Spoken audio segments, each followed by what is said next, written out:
29 minutes on to 7 o'clock. Good morning to you, Grenada, Cupidi, Martinique, the rest of the Eastern Caribbean. The rest of the world, it is Wednesday.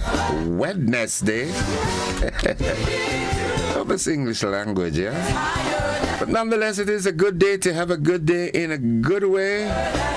I am Gordon Joseph, so happy to be with you once again. It's a joy, it's a pleasure. Most importantly, I know it is a privilege, not a right, yeah? Good morning, Rita Williams. Good morning, Yulin Alexander. Good morning. The folks on the Sister Isles of Carriacou, PD Martinique, good morning. Those of you out there in the diaspora, good morning to you. Yeah.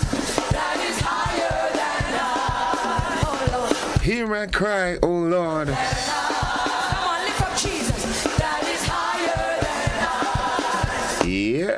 That is higher than I. Make a joyful noise. Start the day in the right way. No one else can help you but Jesus. That is higher. And I want you to make a declaration for me this morning. Make a bold, open declaration. Let your neighbors hear it. And let it be contagious. Let it spread through the village. Things are already better. Whenever I say better,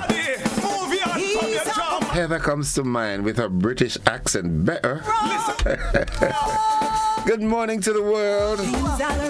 Lauren Salem, good morning to you, my dear. How are you doing? Hope you're doing fine, yeah? Hope you're doing fine. Sylvina Charles, good morning. Monica Meros Williams, Joanne Brathwaite Batson, Wallande Quat, good morning. How are you doing? Where's Mildred? Mildred, where are you? Good morning to the wonderful folks inside of Wester Hall and La Calome. Beaton, good morning. Gladys Tanti Paul, good morning to you and the entire home circle. Shirin, Azaria, everybody.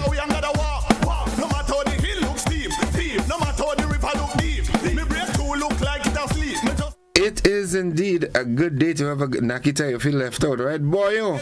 Yeah. Destined to win, overcomer. Good morning, Aggies. What's up, Papi? Hope you're doing fine, right? Let's go and get what my friend sent, referend, the way we start our day, you know. Yeah. It's Wednesday. Lord, we woke up this morning clothed in our right mind, and for this we give you praise. Father, our lives are in your hands, so we put our trust in you to guide and protect us throughout the rest of the week. We pray that you will shower us with your mercy and grace as we endeavor to run this race. We need your glory. May you continue to heal, bless, and keep us covered under the precious blood of Jesus.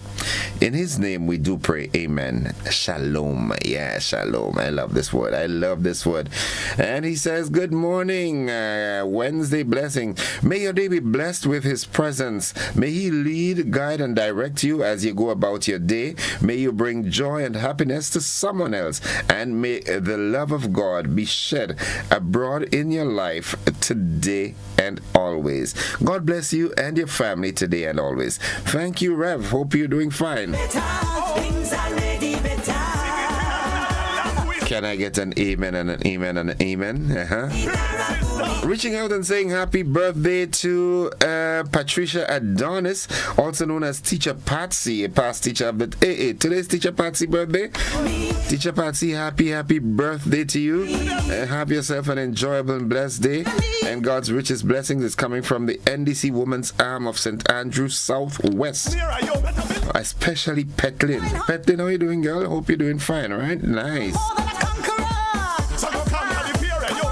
Also, but Mildred just decided to say morning. Mildred, what's going on with you? I hope you're okay. How is Shem doing this morning? Hope all is well. I hope things are already better.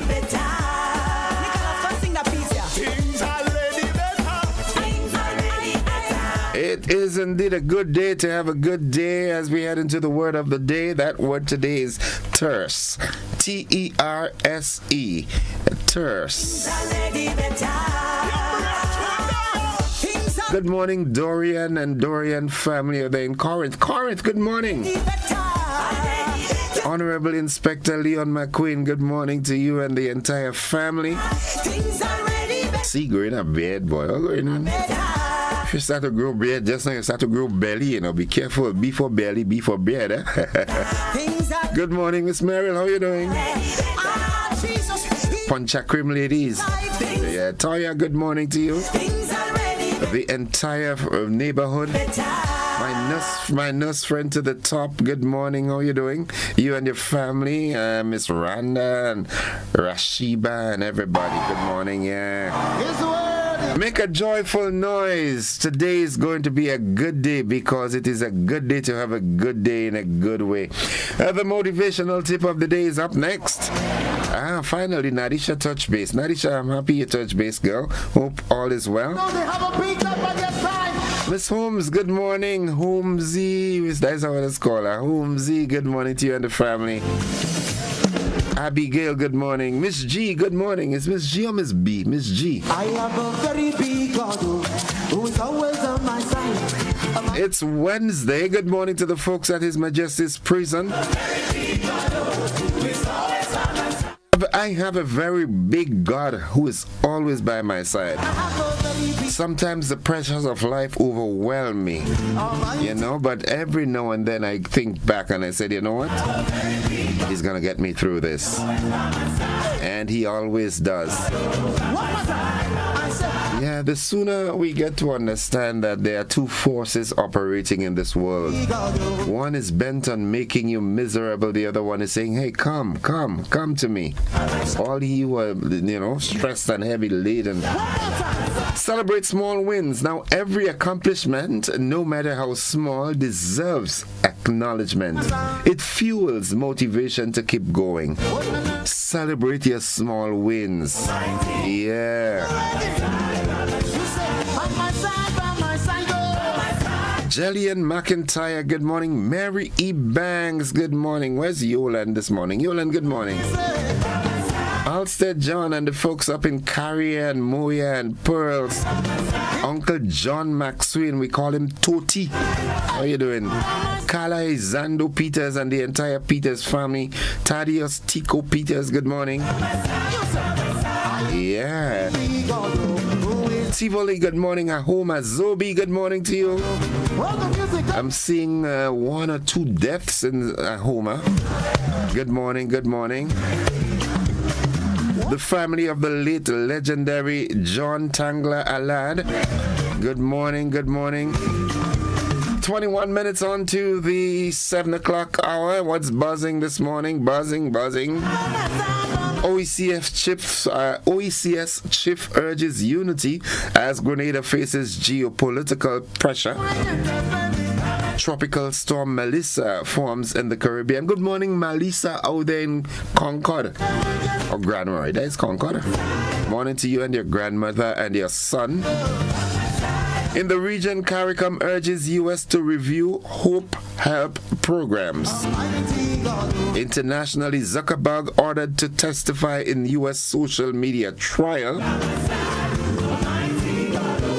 And in sports, GFA partners with Answer Coatings. Yeah, they're beautifying all the playing fields and the stadium, the mini stadium and everything. That's good.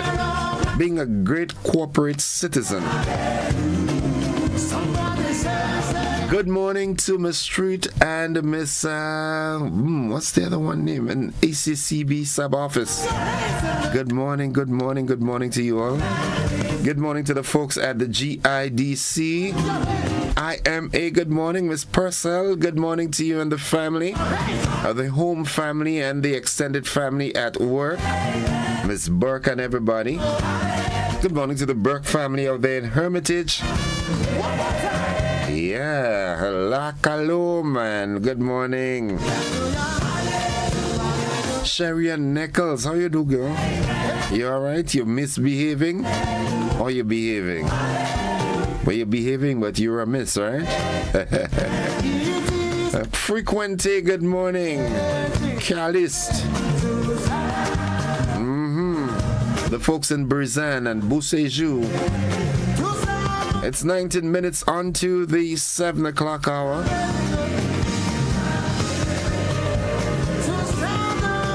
My dear Erlin, how are you doing this morning? Hope you're doing fine. What's the weather like at your end? It's starting to get cold, right? Hey folks, the cruise season is opened, so we've got to be, we've got to be who we are. Welcoming, accommodating, very social. Louisa Philip Flanders, good morning to you. Sonia Matlin Scott. Bella and Carriacou, good morning. Miss Annie, good morning to you and Joe and the entire home circle. Roger and the guys. Micah and Alista, good morning. Ashlyn. All the little ones. Hope you all are doing fine. To the entire GBN family, good morning, good morning, good morning. Wake up, shake up, and leave. Ian Baker, straight out of Maryland. I am saying good morning for all of us out here and home too. Well, thank you, bro. Thank you for, reaching out from Maryland.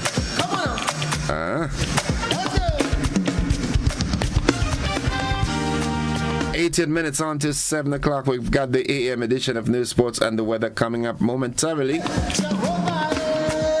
It's Wednesday, so this morning we've got a Risers Money Wise program. Should be joined by Miss Marquez Celestine. Wonder if I have it right, boy? Yeah. That's a surname I always struggle to remember. We'll be talking mutual fund. As we try to transform the Grenada's landscape from savers to investors. Yeah. Janelle Deacon family, good morning. You good? Nice.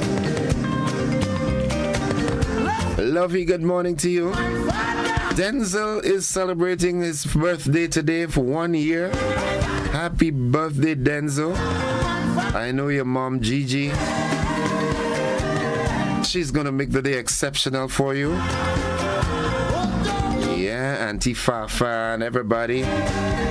Daphne and Sylvia and everybody. Special little boy. Nice. Folks, the AM edition of News, Sports, and the weather comes up right after this message. Mr. Jeremiah, Miss Jeremiah, good morning.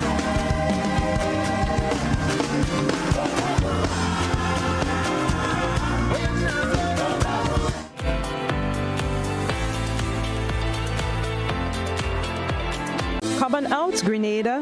Let's move to live. Sunday, October 26, 2025. Fitness walk beginning with warm-up at 2 p.m. at Progress Park St. Andrew. Organize your churches, clubs, family, and community. Great prizes to be won. Call 442-7450 to order your t-shirts now. Features and attractions galore to keep you moving. Hosted by the Health and Youth Departments of the Grenada Conference of Seventh-day Adventists.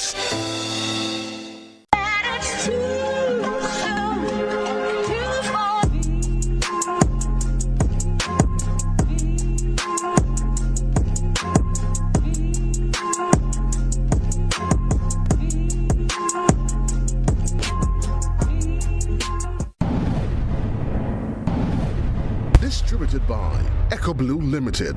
Visit us on the Lansopine Main Road or call 405-4818.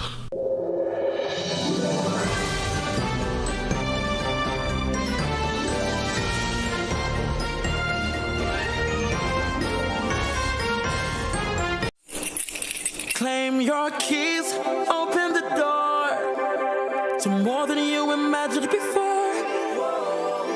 New home, fresh start, make moves and play it smart. Expand, invest or renew. ACB's right there with you. With ACB Home Advantage Mortgages, you get up to 100% financing, reduced fees, and a $100,000 unsecured credit card. Claim your keys, open the door to more than you imagined before with ACB. Terms and conditions apply. Coming up, Jamaica's Marissa Benain, America's Ailey 2. Icons of dance join forces. More Caribbean success on the return to Tokyo. Tour operators make the right connections in Barbados. St. Kitts and Nevis. It's not just the scenery. The culture just draws you in. It's all next on this station.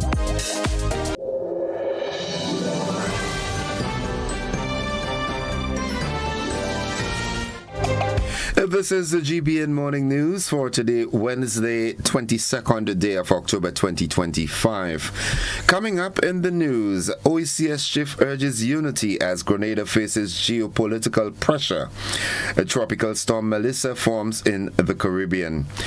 In the region, CARICOM urges U.S. to review its Hope and Help programs. Internationally, Zuckerberg ordered to testify in U.S. social media trial. And in sports, GFA partners with answer coatings. We've got the details to this and more after these messages.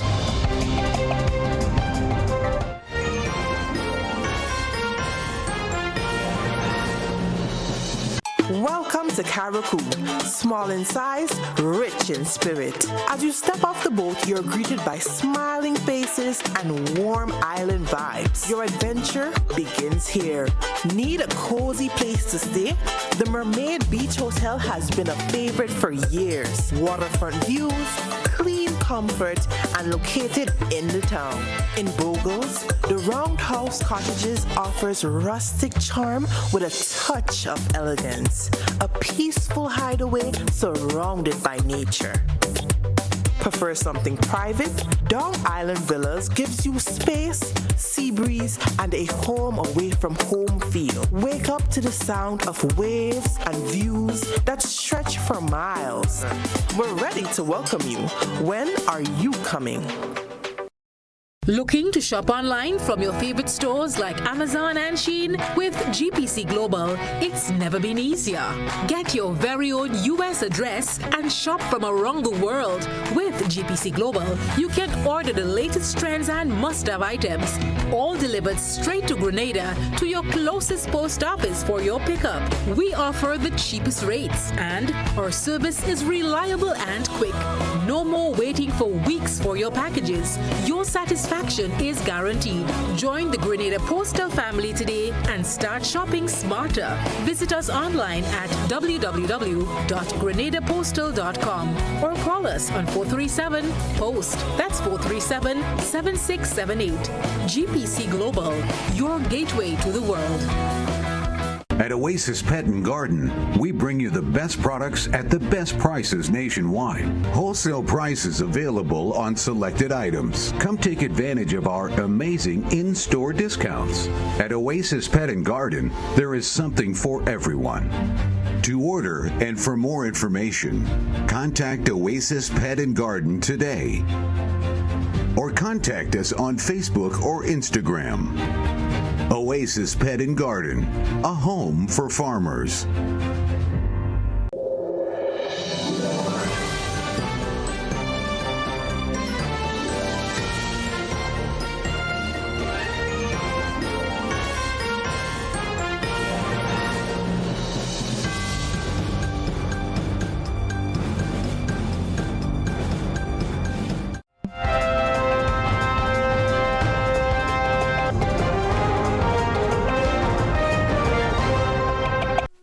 Good morning, everyone. With the news in detail, I am Gordon Joseph.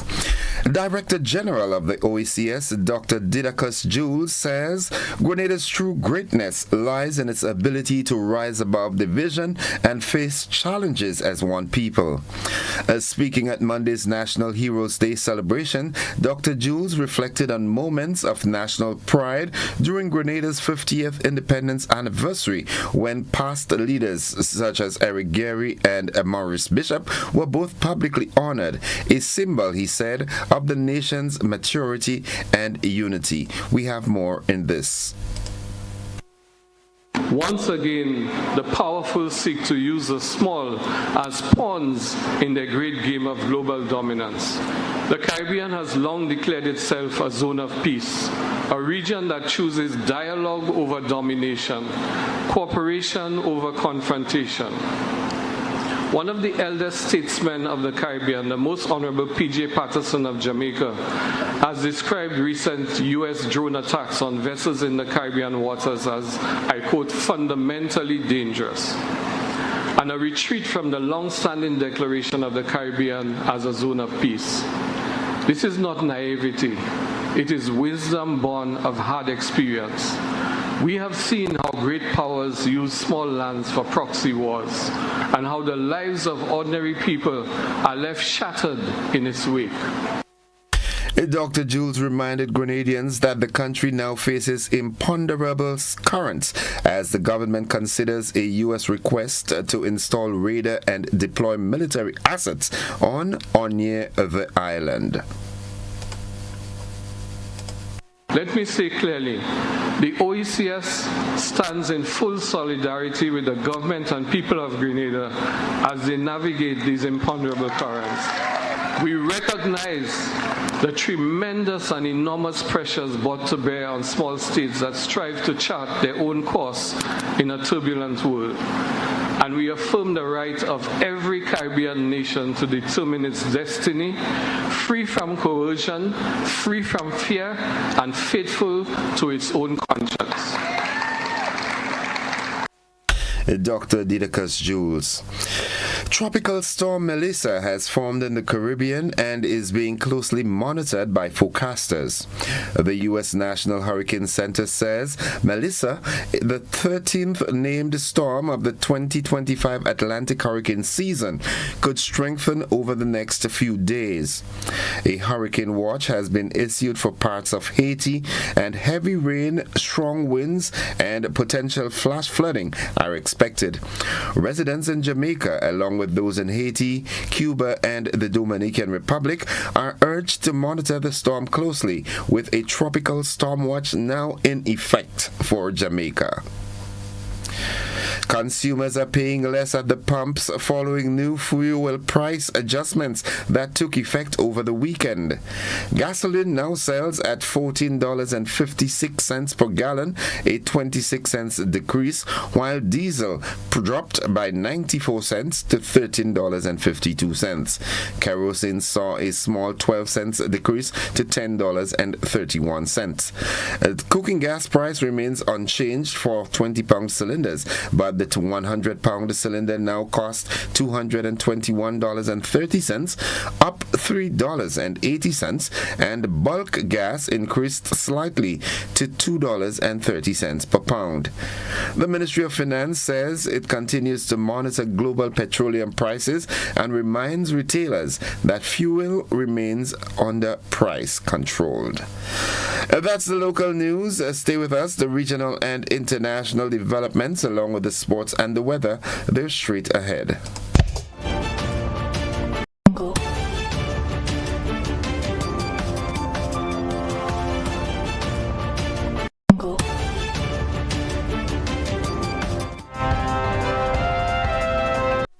In the region, independent UN experts have criticized the recent U.S. attacks on suspected drug vessels off the coast of Venezuela, calling them extrajudicial executions and a dangerous escalation. The strikes, ordered by President Donald Trump, targeted at least 7 vessels in recent months and resulted in at least 32 deaths. The experts say the operations violate international law, infringe on Venezuela's sovereignty, and threaten peace and security in the Caribbean. While the U.S. defends the strikes as self-defense against a so-called narco-terrorist threat, the experts warn that lethal force in international waters without proper legal justification is unlawful. CARICOM heads of government are calling on the U.S. administration and Congress to immediately renew the Hope and Help Acts which provide duty-free access to the American market for selected Haitian textile and apparel products. In a statement from the CARICOM Secretariat in Georgetown, Guyana, regional leaders said the programs have been vital to Haiti's economic and social development, supporting jobs, investment, and stronger trade ties with the United States. CARICOM warned that allowing the initiatives to expire would threaten business continuity and livelihoods in Haiti, a country already facing deepening instability and pressing humanitarian challenges. The regional leaders stressed that renewed U.S. support is critical to sustaining Haiti's recovery and promoting shared prosperity across the Caribbean. Now, looking further afield, Israel has received 2 bodies of that Hamas says are deceased hostages who had been held in Gaza. The coffins were handed over to Israeli troops by the Red Cross and escorted into Israel, where they will be formally identified in Tel Aviv. If confirmed, the transfer means Hamas has handed over 15 of the 28 deceased hostages under the first phase of a U.S. brokered ceasefire deal earlier this month. Now, all 20 living hostages were released shortly after the agreement was reached. And finally, Facebook founder Mark Zuckerberg has been ordered to testify in a landmark U.S. trial over the impact of social media on young people. A Los Angeles judge rejected Meta's argument that his in-person appearance was unnecessary. The order also applies to Snap CEO Evan Spiegel and Adam Mosseri, head of Instagram. The trial, expected to begin in January, is one of the first to examine claims that social media companies designed their apps to be addictive and harmful to the youth, despite knowing the mental health risks. And that's the regional and international news. Stay with us. The sporting highlights and the weather comes up right after these.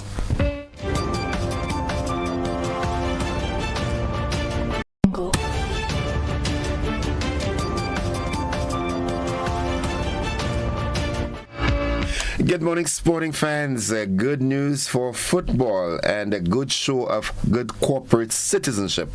The Grenada Football Association has signed a 1-year partnership with Answer Coatings Grenada Limited.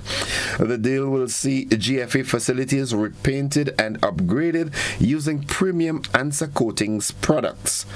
Both organizations say the initiative highlights the value of corporate support for sports development.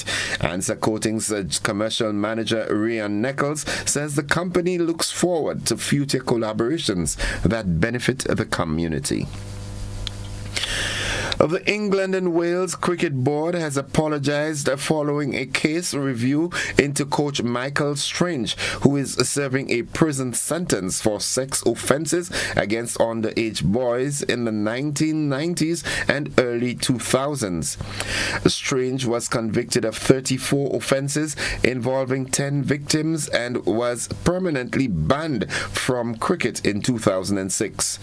The review described him as definitively a sexual predator who exploited his coaching status and manipulate children and adults. ECB Chief Executive Richard Gold said safeguarding policies have developed significantly over the past 20 years, but the board remains committed to learning from the case to keep participants safe. And that's all the sports at this time. We'll have more sports in our lunchtime newscast as well as in our primetime newscast later this evening. Stay with us. The weather forecast is straight ahead.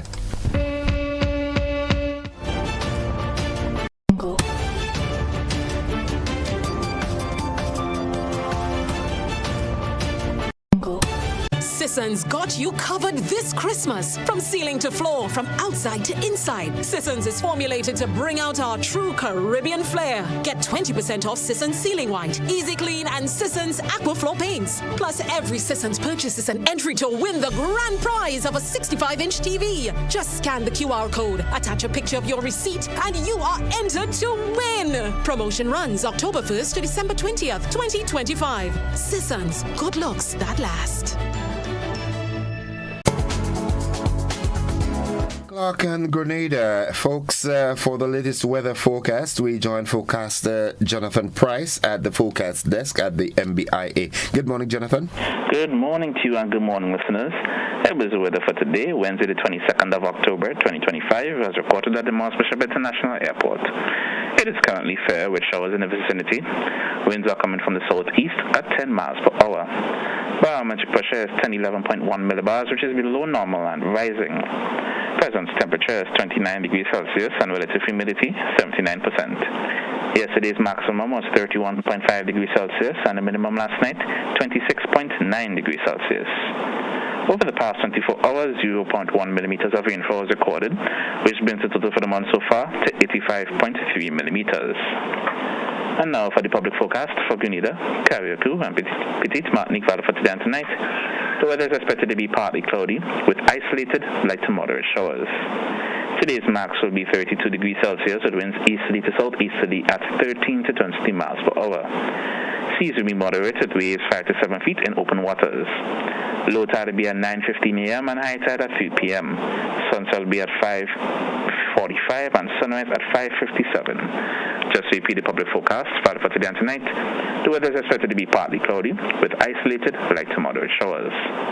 From the forecast desk at the Mars Bishop International Airport, I'm Jonathan Price. Have a great day. Jonathan, just before your runoff, is it safe to say that Melissa will not be affecting us? Is it too much to the northwest of us? Melissa is currently to the west of us. It's more in the central Caribbean, and at this time, based on its projected path, it should not be affecting us. Okay, thank God for that. Thank you very much, Jonathan. Have yourself a great day. Folks, the weather forecast came to you with the kind compliments of Rennick and Thompson Company Limited.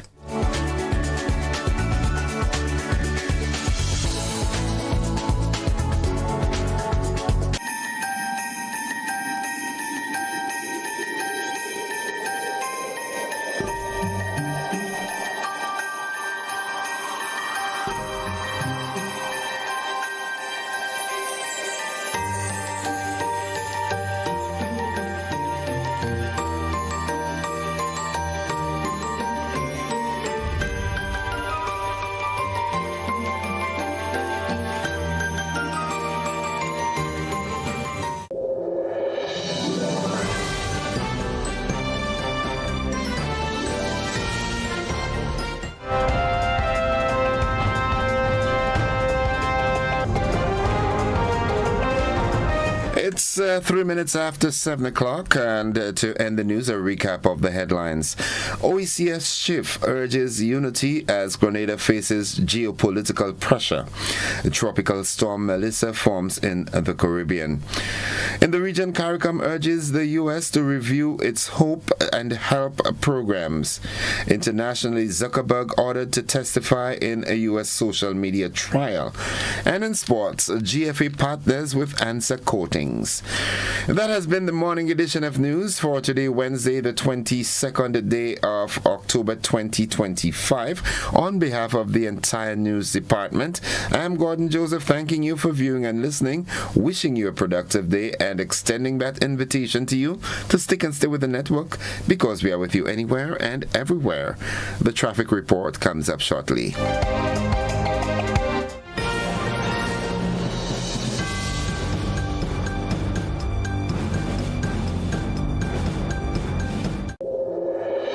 Blue Bubbles, PA Rentals and Event Supplies, Chateau de la Mas Grenada, Captain Harris Apartments, Gem Holiday Beach Resorts, Dana City Inn, Grenada Trade Center, proud partners of the 19th Annual Hubbard's Legends in Concert, Sunday, November 9th, 5 p.m., Grenada Trade Center.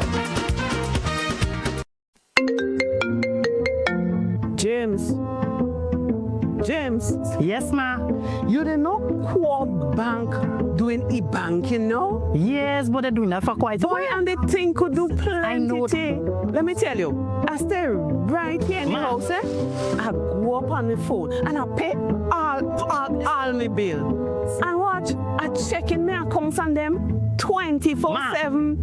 Monday to Monday. But watch, when you hear your mother speaking, have some manners and wait. And as I was saying, the thing good. You know, you could send and receive money. You sure?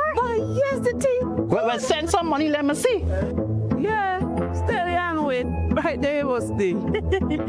Miss Cynthia is up to the time with Co-op Bank's e-banking platform. Click, tap, done. Banking just got easier.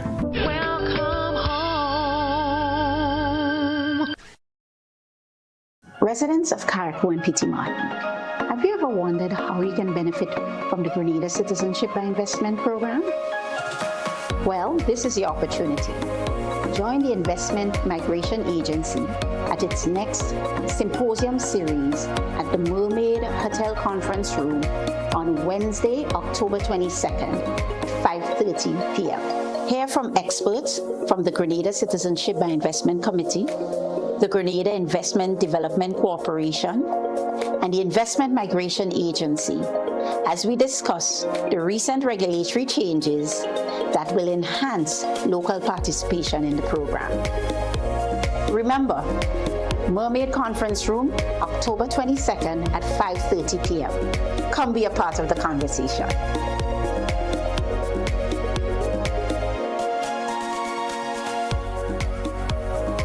Are you looking for a reliable, affordable, and customer-friendly pharmacy? Look no further than Hills and Valley Pharmacy, the nation's leading healthcare products and services provider. We are committed to serving you at convenient locations. Find an extensive and affordable selection of prescription and over-the-counter drugs and medical supplies at Church Street, Hillsborough, Carriacou, Jubilee Street, Grenville, St. Andrew, near the bus terminal, and Halifax and Grenville Street, St. George. Our committed team is always available to offer valuable assistance for managing your health and wellness. Discover the additional benefits of our wholesale distribution on Halifax Street and our Medcare Center on Grenville Street, where we provide in-house physiotherapy, massage therapy, doctor consultations, and eye care services. Our commitment is to satisfy all your healthcare needs, including competitive prices, loyalty rewards, and special discounts for seniors. Contact us at 435-6904 and WhatsApp 535-4734. Choose Hills and Valley Pharmacy. Remember, your health is our business. Shop with confidence at Quartz. Get the lowest prices guaranteed. Get appliances, furniture, electronics, and so much more. If you find a lower price on any other products elsewhere, we'll match the price. Plus, we'll give you back 110% of the difference. Shop with confidence only at Quartz. Bringing value home. Special conditions apply.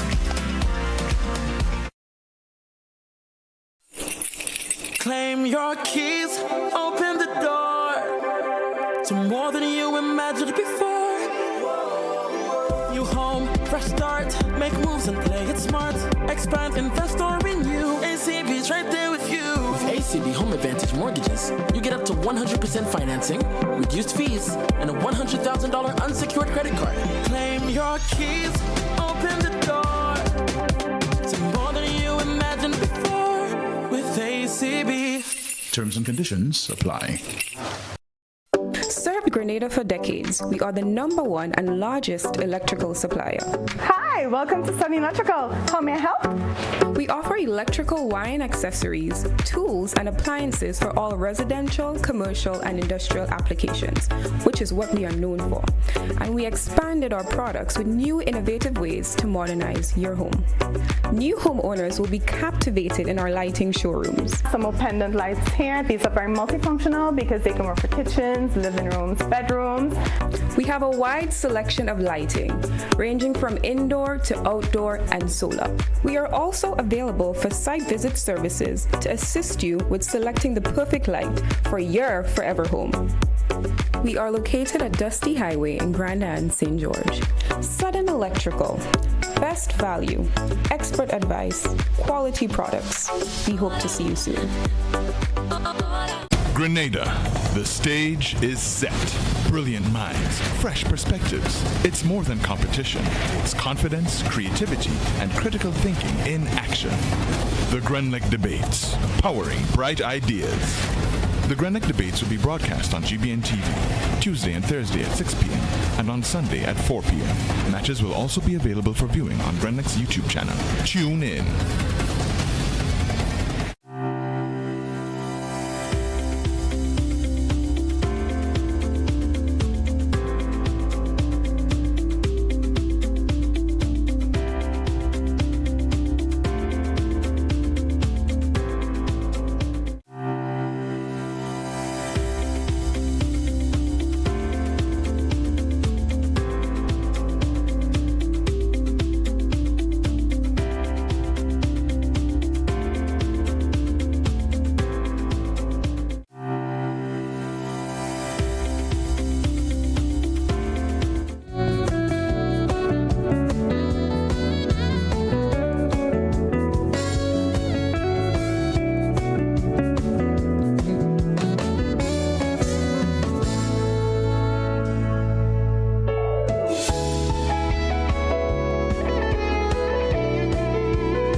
Folks, it's now 12 minutes gone past the 7 o'clock hour, and this time I join Corporal Troy Paul for this morning's traffic report. Good morning, Corporal Paul.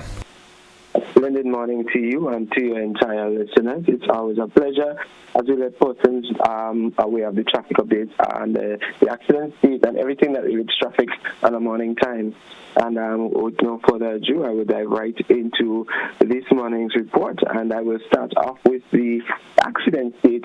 And the accident state for the past 24 hours, we had a total of 11 minor accidents reported, 11 minor accidents. And I remember as we were speaking, it remains in that figures.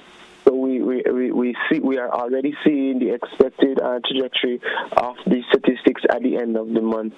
And we want persons to drive safely. It's a bit wet this morning.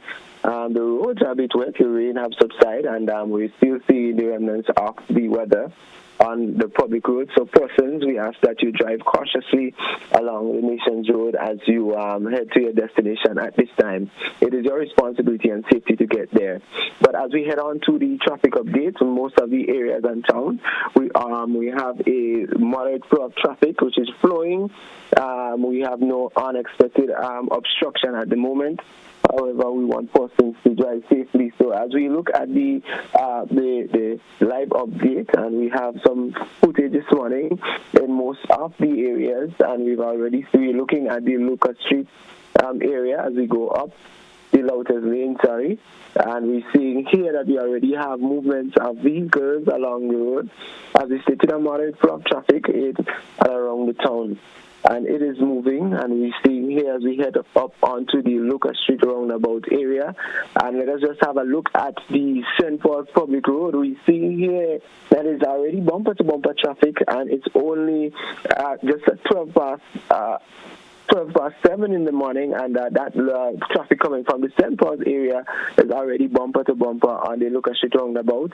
Lotus Lane is flowing freely, moderately, and we're seeing here that the traffic is very heavy along the St. Paul's Public Road. Persons coming out from that direction, please take note if you have to get to the Grenada direction or any other areas that you can avoid coming to that area. But what we're seeing here that it is flowing, Mara here is flowing moderately. As we go down to the Lucas Street area, and we're going to briefly go down onto the Lucas Street area. We've seen here that the traffic is moderate, light to moderate, as not much traffic is coming down the Lucas Street direction from the upper part.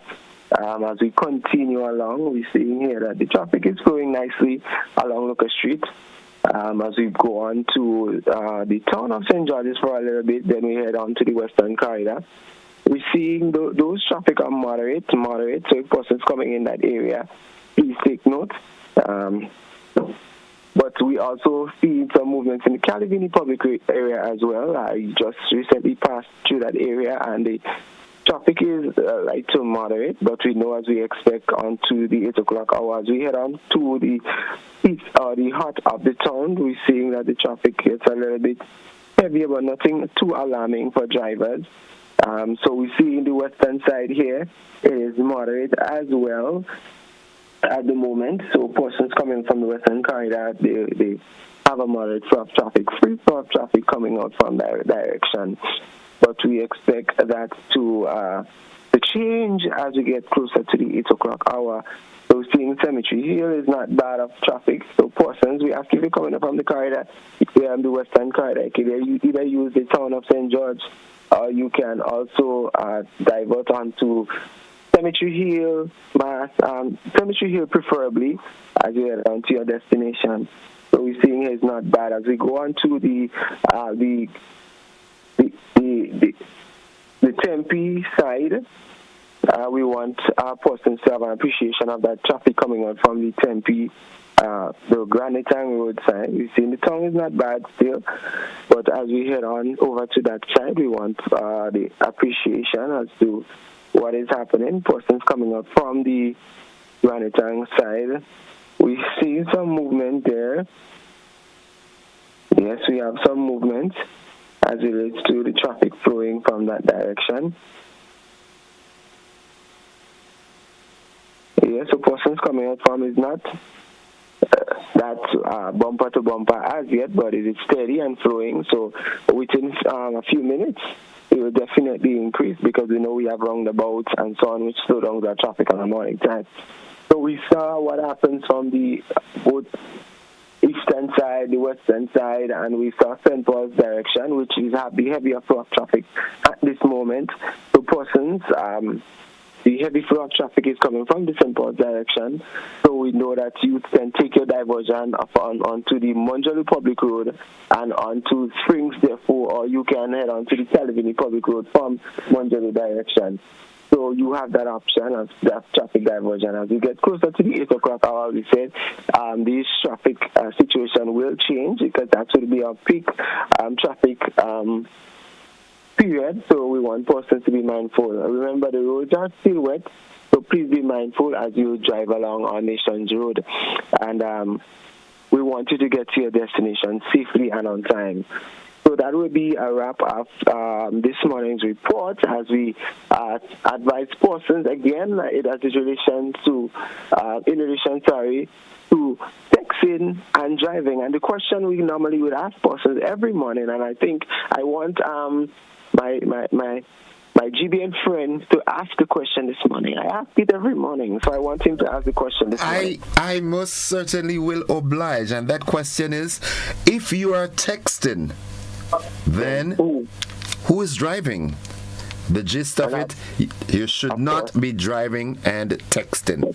Yes, and we want that question to ponder in the mind of drivers this morning as we just have a view of the St. Paul's Public Road again. So persons coming from the St. Paul's Road, please take note. Thank you very much, Corporal. Have yourself a wonderful day now, and thanks for a comprehensive report as always. Thank you very much, and also to you and also to your listeners as well. Folks, that has been the traffic report. Stay with us. We'll be back after these. When we come back, we've got a Riser's Money Wise program. We'll be followed by a very, very serious interview this morning with Councillor Ali Gill and another guest as we look at the request, the burning topic, the topical issue of the day, the request by the U.S. for the installation of radar equipment and deployment of personnel on Grenada's soil, territorial waters, and everything like that. So we have that conversation coming up. Stay with us. It's 19 minutes after 7 o'clock.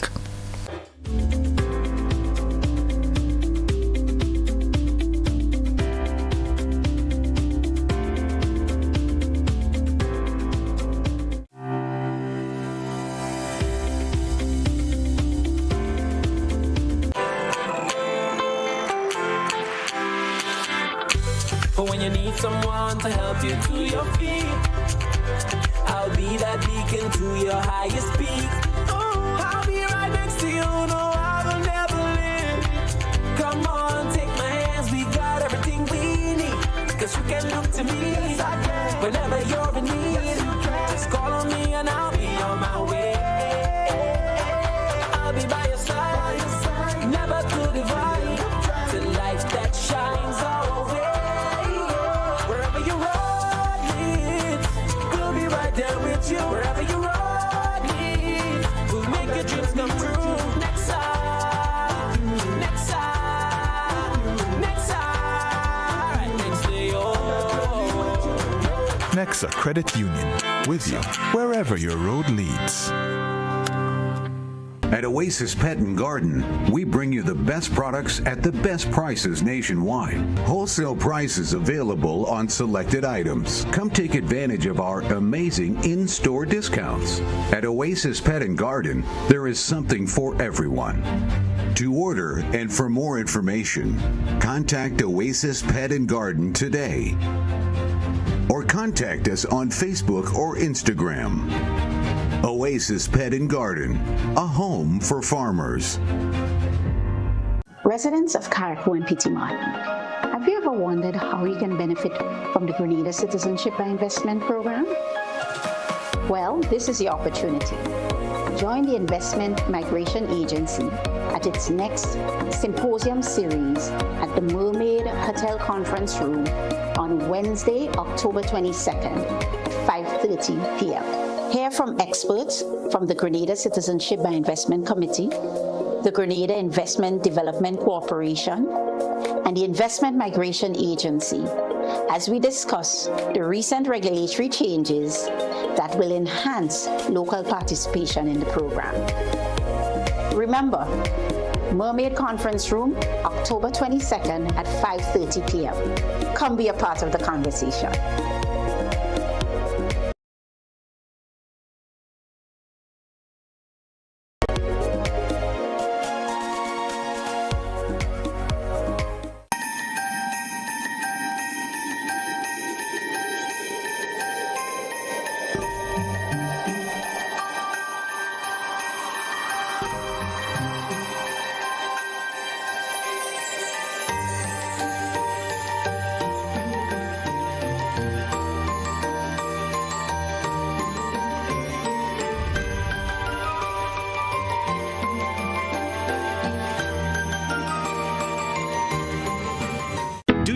Multiple loan payments?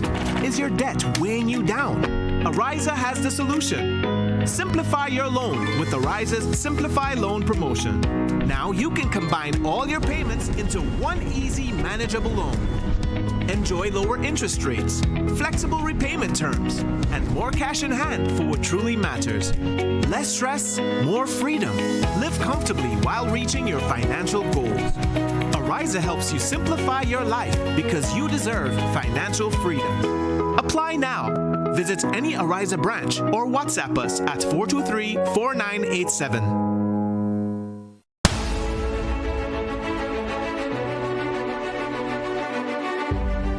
Welcome to MoneyWise, your guide to wise financial decisions, made possible by Ariza Credit Union.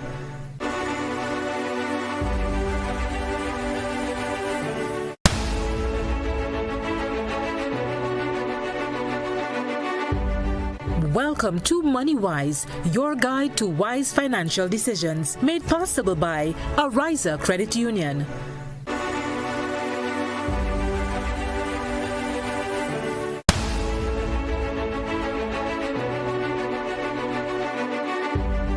Welcome to MoneyWise, your guide to wise financial decisions, made possible by Ariza Credit Union.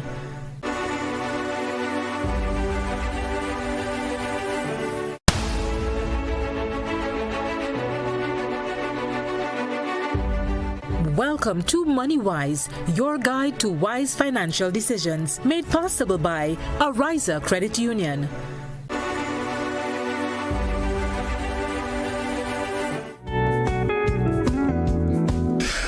It's 25 minutes after 7 o'clock, and welcome to Ariza's MoneyWise this morning. And of course, this morning, it's no exception. My dear friend is with me this morning, Miss Marquez.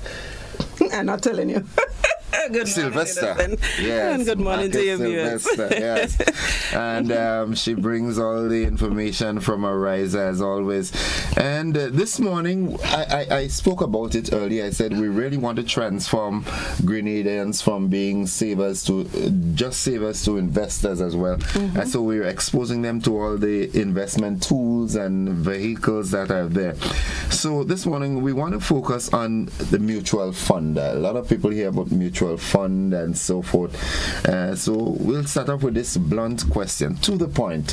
What exactly is a mutual fund? So let's see. Simply put, good morning everyone again. Simply put, though, a mutual fund is basically money from different investors that you pool. Well, not that we pool, but there's a fund manager that is pooled and invested in a series of assets. It's depending on the type of mutual fund and what your goals are. The composition of the mutual fund may vary, right? But basically how it operates is that your funds are pooled together with other investors. It's invested in this group or basket of different instruments, and you have a fund manager who manages how the type of investments that are in the fund. Of course, the idea is to grow the fund, or as all things financial investing, increase the value of your capital. So you put your money in and you expect it to grow. How fast it grows depends on the choices you make, right? So a mutual fund kind of takes that decision away from the individual investor, because if I, as an investor, decide, okay, I'm going to buy bonds, I buy bonds. With a mutual fund, you don't have that choice. Your choice is basically, I buy units in this fund, and this person invests it and grows it in different ways. In different ways, right? Okay. So, it allows, like, small investors, particularly. Most people would, in the conference last year, it was advised, if you're a first-time investor, a small investor, your best place to start is probably a mutual fund. That could go both ways. If you're just starting, you might still be a little cautious and err on the side, so you mightn't just jump in there. But if you have to invest in something and you want a little piece of all, probably a good place to start. The mutual. And are they readily available on island in Grenada? Well, in our region, I think we have 2 mutual funds. I may be mistaken, there might be a third, but I know of UTC Global from St. Lucia, and there's also Bank of St. Lucia who has a mutual fund. They are available through the same means. They have direct websites where you can subscribe, and they're also available through the brokers, the same brokers that we've been talking about for the last couple of weeks. So it's just a question and a phone call or an inquiry, and a broker would be able to tell you, okay, this is what's available. But it's relatively easy to enter the mutual fund, for want of a better word, sphere, because the initial investment, I think for one of them is something like $100 US. Okay. And the other one is $200 US. So it depends, but again, it depends on what you want to do. But is it also safe in terms of, is it under the umbrella of the ECCB? Well, it's in the market. So it's still safe, but probably not as safe as a government security in any one of the countries, in the sense that the government security has that umbrella and it's one issue you're dealing with. With a mutual fund, especially those that we have, the pockets of investments, the different things that are in that basket, I think in some cases they don't usually put it on the sites and stuff, because I guess it's the fund manager that has to determine if I'm going to invest in Google, but they have US stocks in there too. They have US treasuries, so it's a mix. So if it's under the umbrella of the ECCB, it's kind of protected because it's in the sphere of our market, but some of it actually goes out. But it's up to the fund manager to manage it in such a way that you don't lose, but you gain more. Okay. So. Okay. And Wow, that's interesting. It's as if it give you food for thought there. Yeah, it's rather interesting. Now, are there different types of mutual funds? Yes, there are different types. Main categories would probably be things like equity. We spoke about equity, which is shares basically. So you're gonna that basket would probably involve a lot of stocks in different companies throughout. You might have stocks in Greece. You might have stocks in Google or Amazon or something making up that basket. Because remember, the whole idea of mutual funds really is to like diversify the risk, and of course match it with returns that are more than favorable, that would add value to whatever you're putting in.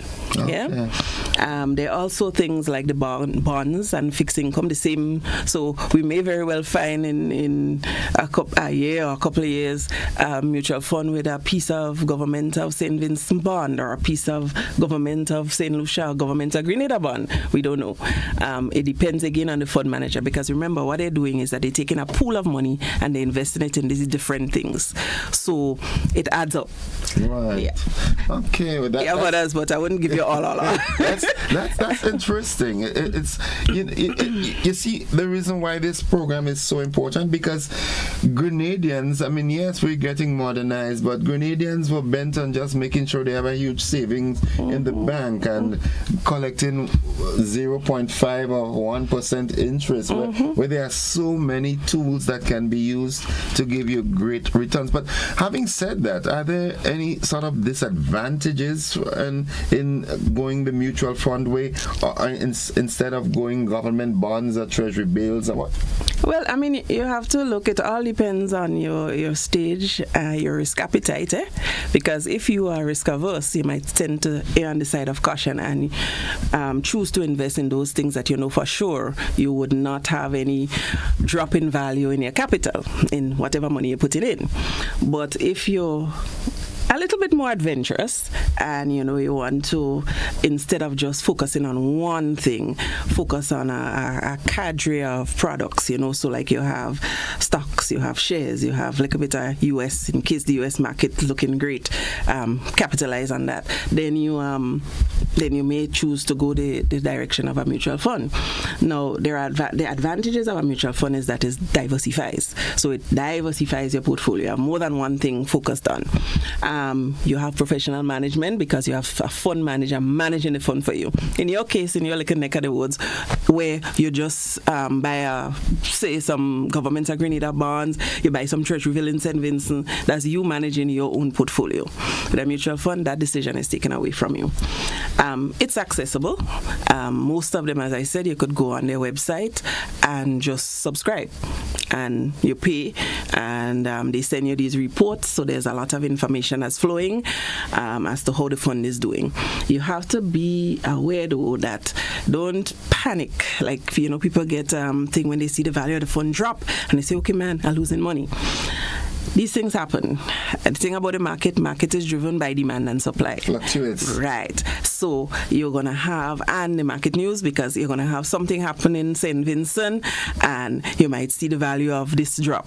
Yes. It may drop momentarily. Tomorrow morning something else might happen and it goes back up. So it's a market. Well, I mean, if you look at the news, when you look at the U.S. stock exchange, sometimes based on the mood Donald Trump wakes up in and he posts something on Truth Social, you see the market drops because uncertainty. Yeah. Okay. Uncertainty. Whenever there's uncertainty. So the other thing, again, on the side of caution, if you're getting into a mutual fund, you have to look at the fees and the charges. With someone entering the regional government securities market, or even buying a equity, a share on the market, you pay your broker, you pay for your share, and you're going about your business. In the case of mutual funds, there are fees for entry. So, for instance, if you go online and you do a little exploring, you'll see that for UTC Global, I think is 1.2% of what you're going in. For Bank of St. Lucia, it's I think 1.25. And similarly, if you want to take out, mutual funds, very easy to come out of. You can just apply for redemption, but you have to pay a percentage of what what you're redeeming.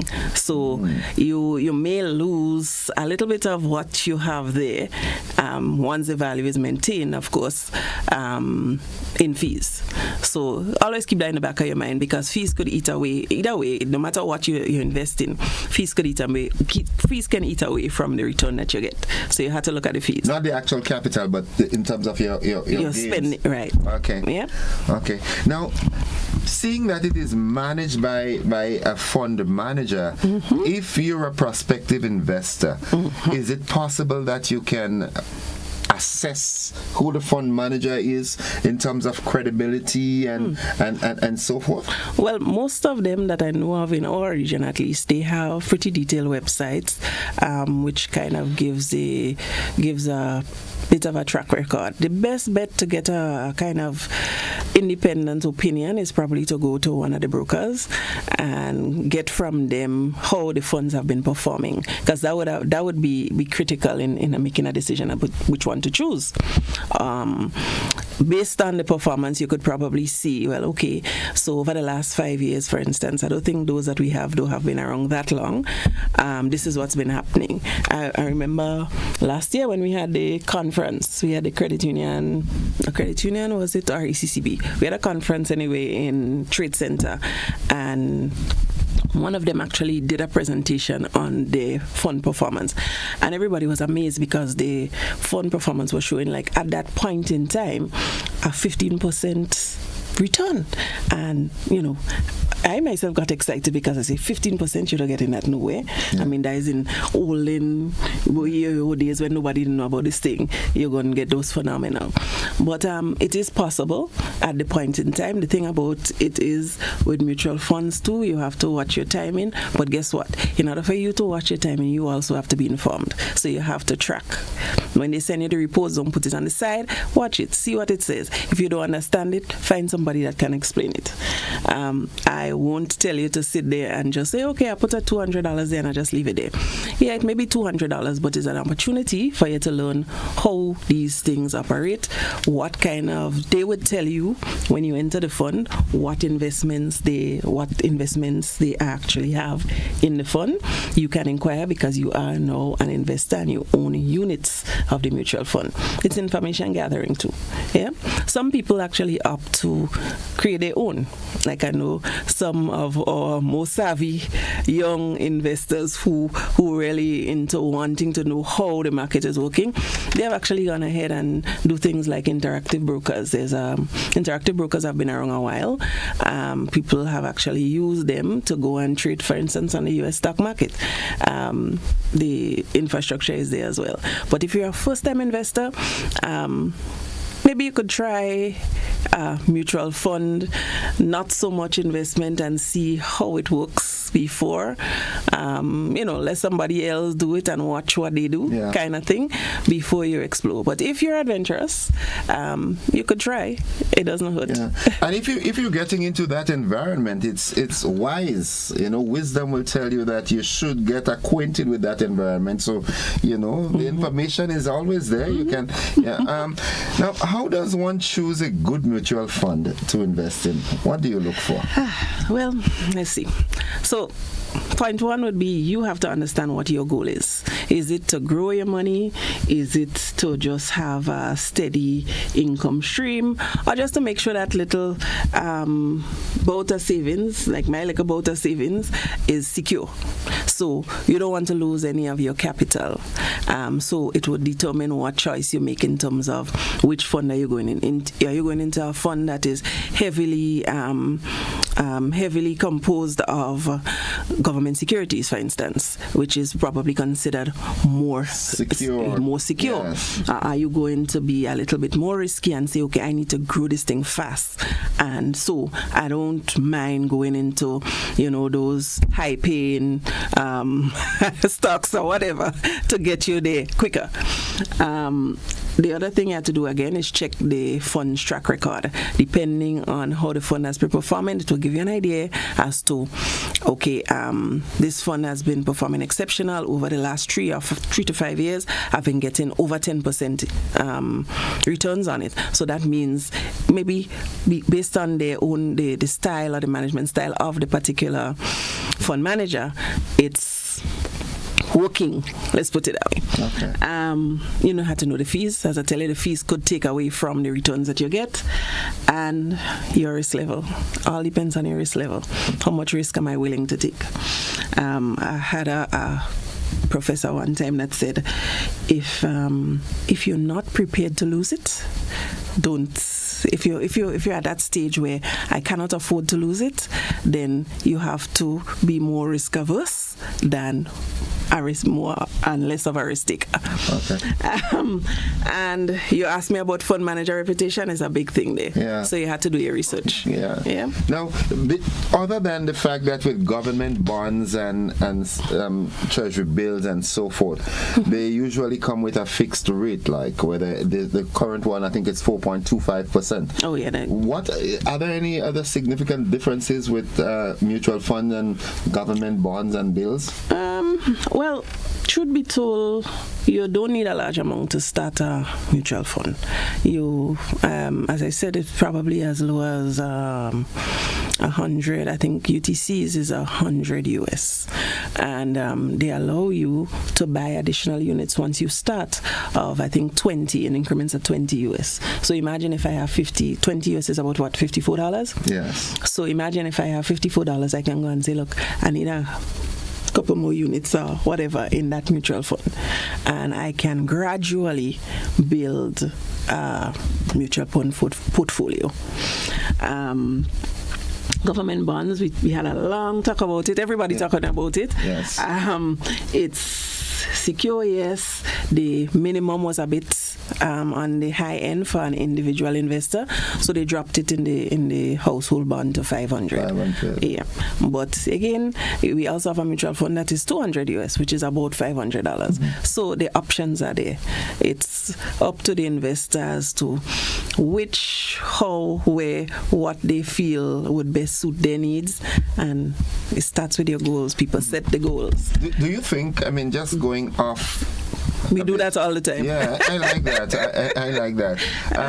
Do you think that regional governments and entities now, seeing that we're pushing that agenda of investing in the region, not just Grenada, the region, do you think we would see more companies within the region getting, accessible for investment? Like people they make themselves available so people can buy shares in. Do you think governments would create that more opportunities for the ordinary man to invest in treasury bills and bonds? I honestly believe so. I think I've always thought that the market, I was wrong when the market just started. Yeah. So you're in tongue a while now? In tongue a while. But I always believe that one of the things that the market needs, there is demand. There is demand. There will always be demand. Even our institutional investors, they come and go. Institutional meaning the banks, the credit unions, the insurance companies, but they're big, right? But more and more, especially with our young people today, they are learning that it doesn't make sense to just leave your money in one location. Nothing happens to it. You have it's there, it's earning the minimum that it could earn. Yes, it's safe, but here what?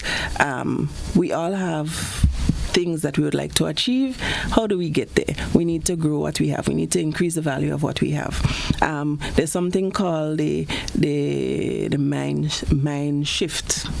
Mind shift, yes. So from mindset, right? From a saving mindset to an investor mindset. I won't go into it long, but as a saver, your focus is on just the security of your funds. As an investor, it's about growing your funds. And with growth comes risk. With growth comes risk. How much risk you take, of course, is a personal choice. But there are things that you could do to mitigate and temper based on what's being offered. Hear me, something I'm passionate about, so I go talk and talk. You got to tell me, okay, Natasha, time to go. Yes. Yeah, but But I think there is, especially now, this is the second year, going back to FIM, that is the Financial Information Month, theme is from savers to investors. And there's a reason for that. Our region is ripe for that. And not just the institutional, but the individuals. And it's an opportunity to give people a chance to grow what they call their wealth. Yeah. So I think the governments are Grenada and St. Kitts as the pilots, they're just the first. I think we are, for the individual market, it's going to be more open. I look forward to seeing more opportunities even for small businesses to raise capital on the market.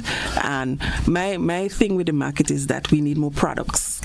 We have investors, people may be willing to come on, and but not products, but we don't have enough products. Yeah. And I mean, I've said it publicly, and I look forward to that because I see great promise in the market. I mean, the Barbadian economy could be used as a prototype because they always have these instruments available, you know, different associations and all sort of things. Yeah, so. But as more information comes out, I think people are going to get more, you know, I mean, this is just a start. Yeah. But it's a good place to start. It's a good place. And as you rightly said, the region is ripe for it. Yeah, we've saved enough. Time to invest now. We're growing. I remembered as we wrap. I remembered in a more youthful dispensation of my life when we drank a lot. There's a friend of mine from Paraclete, Chuku was his name. He would say, "Come, let's go and drink, boy. I have some money I don't use for. Let's go and drink." See, put it in a fund. You know, that's the idea. So yeah. So as we wrap, any specific advice you want to throw out there? Well, I'll go back to some of the basics that we've been hearing about over the last couple of weeks. Start early. Remember, there's a adage: time in the market matters more than timing the market. So you stay, you churn, you watch it happen. You have to be consistent. So invest regularly, even in small amounts with a mutual fund. It's easy to do that because you could, you know, increments at $20, $50. We'll spend $50 on lunch sometime. You know what I mean? Yeah. So put that in there on one day of lunch. Decide, okay, today I'm fasting. I'm just saying. There's nothing wrong. It's healthy. Exactly. And then start to think long term. Don't panic if you see little surges and stuff. If you're dealing with mutual funds, it will happen. The market will, your fund manager is responsible for regulating that so that at least your capital and your returns would not fall below a certain level. And I'm going to always say this, the best thing, diversification, no matter what you do. If you choose to do it individually and, you know, buy bonds or buy treasury bills or buy shares, still diversify. Don't just say, okay, I have $100 and I put in all in bonds or all in shares. Don't put all your eggs in one basket. Don't put all your eggs in one basket. And don't be afraid to ask a question, seek guidance. There are brokers, like all things brokers. You go, you ask for an advice, you say, okay, what do you have available? Tell me about this stuff. Don't be afraid to ask the questions. Don't be afraid to research. Go online, search for a company. You might hear Grace or you might hear Pine Hill. Barbados is Pine Hill. Yes, Pine Hill. And you want to know what's happening with Pine Hill, go on their website. See how their returns have been. Look at their annual report. Don't be afraid. Jamaica, Nestle. Yeah. And you have, great. Yeah, okay. Grace and that, yeah. So it's an exploration. Yeah. I mean, the thing is, as a first-time investor, start small and build. Yeah. So test the market, test the waters, and then throw yourself in. See where your comfort level is. Say, okay, all right, I see this come back and they give me a little $40 this time. Maybe next time I'll try, and it is an exciting thing. I get excited about it. So, you know. Money grows where money goes. Aye. You see, you're going to put things in there now. Anyway. Miss Sylvester. Taking all the names you give me. Yes, that's my name. Yes. I went in. You went inside to make sure. As always, informative as always, and Ariza is always there to, you have any queries, any concerns, you can always step in. Of course, when you go, you meet Miss Sylvester, a professional capacity. She's a financial technician. She's going to guide you. She's going to point you to the right direction, and just establish that relationship and be on your investing journey. Financial freedom, here we come. Thank you. Before I go though, I just want to just share that we do have our annual financial lecture coming up for FIM month. We started it last year, continues this year. This year we have some more collaboration because we're doing it in collaboration with FIM and with the government of Grenada. The lecture is actually at SGU, and SGU as well. They are also in the mix. So more people, better knowledge. So we have that coming up on October 29th. We'll get more details next week with the next person that comes on. But it's coming up, so mark your calendars. It's going to be hybrid, so you can join online. And I think transportation will also be provided for people who want to actually go to the lecture. Yeah? Thank you. So, folks, that's it for Riser's Money Wise program this morning. And I do hope that something that was said here would trigger you to get into that mode of investment and savings and investment and general financial literacy. Thank you again. Thank you, and thank you to your viewers for listening, and I hope it was useful. It was. Folks, that's it. When we come back, I've got Council Ali Gale and another guest. I can't remember her name at the moment, but we'll be talking, same conversation as we had yesterday, as Grenada is poised to make a decision that could either make or break Grenada on the international scene. So we look forward to that conversation momentarily. We take a break. We'll be back. Today's edition of Money Wise was made possible by a Riser Credit Union.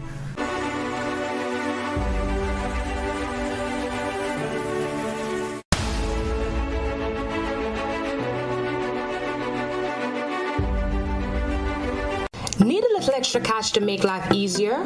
Or just a bit more exciting? A Riser's got you covered. With a Flexi Credit loan, you get up to $25,000 for any purpose. Vacations, home upgrades, back to school, or just a little treat. Get manageable amounts, flexible repayments, and the freedom to top up whenever you need it. No hassle, no pressure, just freedom to live life at your pace. Visit our website or call today and let your dreams take flight with our Flexi Credit Loan. A Riser Credit Union. Your financial freedom, your future. Grenada. The stage is set. Brilliant minds, fresh perspectives. It's more than competition. It's confidence, creativity, and critical thinking in action. The Grenlec Debates. Powering bright ideas. The Grenlec Debates will be broadcast on GBN TV, Tuesday and Thursday at 6 p.m. and on Sunday at 4 p.m. Matches will also be available for viewing on Grenlec's YouTube channel. Tune in.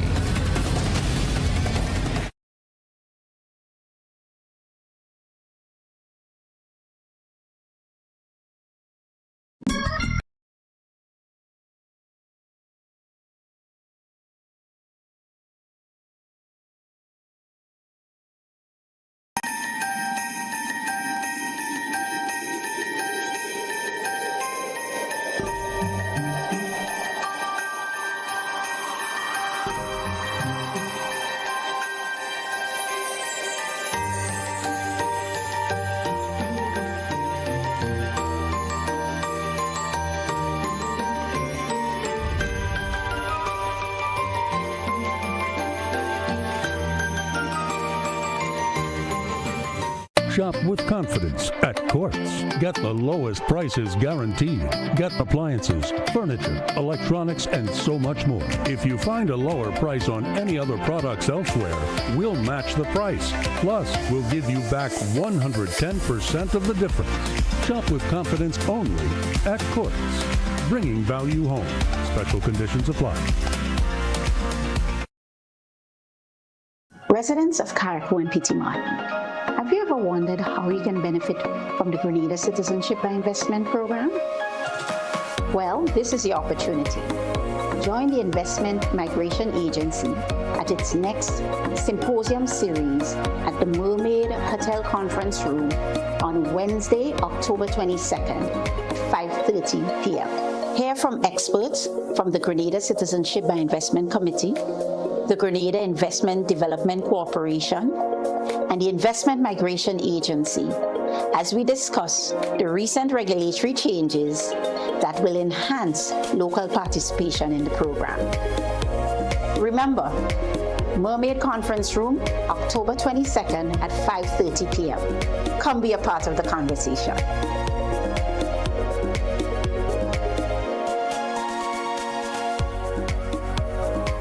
Are you looking for a reliable, affordable, and customer-friendly pharmacy? Look no further than Hills and Valley Pharmacy, the nation's leading healthcare products and services provider. We are committed to serving you at convenient locations. Find an extensive and affordable selection of prescription and over-the-counter drugs and medical supplies at Church Street, Hillsborough, Carriacou, Jubilee Street, Grenville, St. Andrew, near the bus terminal, and Halifax and Grenville Street, St. George. Our committed team is always available to offer valuable assistance for managing your health and wellness. Discover the additional benefits of our wholesale distribution on Halifax Street and our Medcare Center on Grenville Street, where we provide in-house physiotherapy, massage therapy, doctor consultations, and eye care services. Our commitment is to satisfy all your healthcare needs, including competitive prices, loyalty rewards, and special discounts for seniors. Contact us at 435-6904 and WhatsApp 535-4734. Choose Hills and Valley Pharmacy. Remember, your health is our business.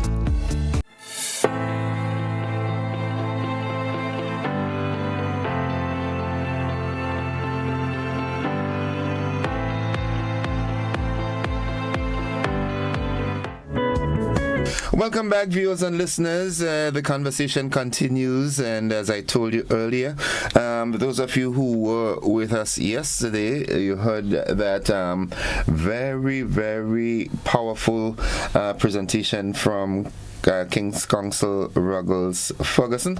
And this morning I'm joined by two members for the Grenada Coalition for the Zone of Peace, convener Ali Gill and political scientist Dr. Wendy Grenade. Lady and gentlemen, welcome to the conversation this morning. Thank you very much for having us. Thank you very Pleasure much. to be here. I am hoping that you all heard the discourse we had yesterday morning. Ruggles and I, it was people talk about it, and I say this to say that Grenadians are generally interested in this conversation that we're having now.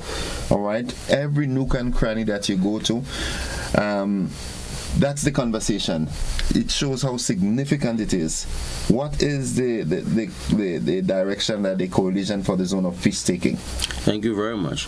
Well, the Grenada Coalition for the Zone of Peace is a coming together of civic society organizations, academics, workers, trade unions, religious leaders, and we hope in political parties as well. I have written and sent out letters to all the political parties, the Union National Party, National Democratic Congress, the movement, and everyone else to join, because we see this as a non-partisan political issue.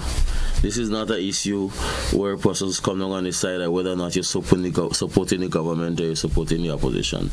We do not believe that such an important national issue should be divided along party political lines. Now, from the movement of decolonization movement, our founding fathers in the Caribbean, Grantley, Walton Barrow, Bustamante, Dr. Eric Williams, our old and first prime ministers throughout history have always maintained that the Caribbean is a zone of peace. In other words, we do not encourage, we do not facilitate military aggression in our region from one state to the other. That's the concept of the zone of peace. So that when you hear a discourse with regards to domestic crime situations, that's not what the zone of peace is speaking about. It talks about state parties acting with military aggression against each other in the region, and we have always been against that. Now, with the request that was made by the United States government to install military-grade radar at the Morris Bishop International Airport has given us more than cause for concern. We have witnessed in recent times the military buildup of the United States in international waters outside of the Venezuelan territorial economic zone, and we are following the wanton extrajudicial killings of persons who are said to be narco-terrorists and so on. Now, that's from the United States argument. We have understood from the Venezuelan argument that what the United States is interested in is regime change in Venezuela. In other words, the U.S. want the Maduro out. We, as a coalition for the zone of peace, we do not want to be part. We are not part of the argument between Venezuela and the U.S. What we are concerned about is to ensure that our region, and indeed Grenada, remain a zone of peace, so that in no way do we want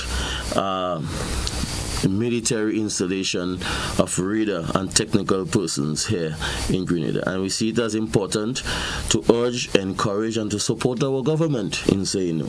At the same time, to sensitize the populace, bring to them as much information and enough knowledge that we have had to say to them that they need to rally around this cause and rally around the government to say to the United States that we do not want to be involved in any military hardware being installed, whether on land, sea, air, over the Grenadian airspace and so on. So that is what we're about. And Dr. Grenade can speak more with regards to some of the activities that we've had.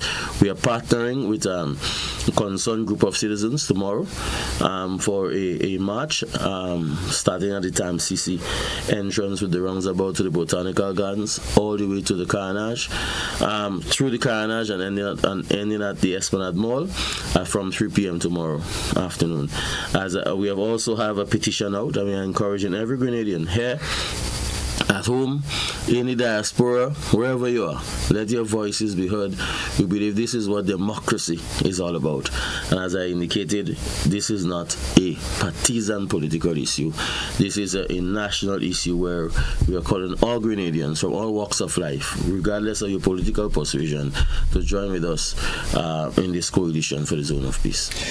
Dr. Grenade, before we get into the course of actions that are forthcoming, I want your speciality as a political teacher, doctor. The decision that is pending to be made now, how will it affect Grenada's historic and futuristic position? How it would affect us historically and for the future? Well, thanks very much for the question, and good morning to your listeners and viewers. This is a very serious moment in Grenada's political history. Not often citizens are concerned about foreign policy, because generally when we think about politics, we think about politics in its local context. But in fact, there is an interplay between what happens globally and how you're affected at the national and regional levels. I want to tackle your question trying to understand the historical foreign policy posturing of Grenada and the Caribbean. As Ali rightly said, Caribbean countries have often, because of our position in the world, we've often had to champion issues of how small states are to actually survive in a world that was not designed for them. We've always had to start from a position of principle in trying to understand how we interact with the rest of the world. But there is a question that I always like to pose. 51 years after independence, what becomes the responsibility of citizens in their governance? And this is why I am part of the coalition for the zone of peace. Citizens vote, and after you vote, what happens in between the election years in terms of decision making? So, if, for example, citizens are apathetic and indifferent at an important point like this, it becomes problematic for our democracy. But I want to also say there's a tension in a very practical way. There's a tension between the secrecy that diplomacy requires and the transparency that democracy demands. So it's how can governments use skillful leadership to balance the secrecy that diplomacy requires and the transparency that democracy demands. Now, why do I say secrecy? When countries have relations with other countries, states have relations with states, there are times when you can't say everything. You might be having a high-level delegation who may be acting as a mediator. There's not everything you could disclose to people. But of course, when the high-stakes crisis moments or critical moments, there is the need to communicate so that people would know what is happening. And you may not be able to say everything, but at least the communication becomes important. So I'm going back to the question of what then becomes the responsibility of citizens. And I think citizens have a responsibility because the public will must inform foreign policy decision making. The public will. How do we determine the public will? That's why tomorrow we have joined with another group, the group of concerned citizens, to have a march so that people would come out, and we're inviting Grenadians to come out to show your support, to say, you know what, we're small, we're not against any country, we are friends of all, we are satellites of none. We don't want our message to be any message of aggression. It is a time for soberness. It is a time to be reflective and calm. But it's a time not to start from a position of fear, but to stand on a position of principle. To say that why draw us into this? All we want is for our country and our region to be a zone of peace. And I don't think that is a hard ask. It's not asking too much. No, and that is consistent, to go back to your question, with our history. I wrote something last week on the lessons from the revolutionary period that must guide how we operate now. I remember one of the lessons I had, I said, militarization invites militarization. I also said, when you become drawn into as a proxy in great power politics, you become a casualty of war. And we have to learn the lessons from the past, because that is how we will be guided on the way forward. So we have this petition, as Ali said, and we really want Grenadians to support the petition and the march tomorrow, because it means we have to stand to say we are sovereign. We want our territoriality to be respected. We want our autonomy to be respected. And even as we appreciate that we are exercising our sovereignty in the context of our economic dependency, that doesn't mean that we are helpless. That doesn't mean that we don't have dignity. So we have to use diplomacy in such a way, that is our government will have to use diplomacy in such a way, mindful of our economic dependence, but mindful also that we are people who stand for principle. And we don't want to be drawn in to somebody else's conflict. A good colleague of mine once said to me that when elephants fight, it's the grass that gets trampled. Right.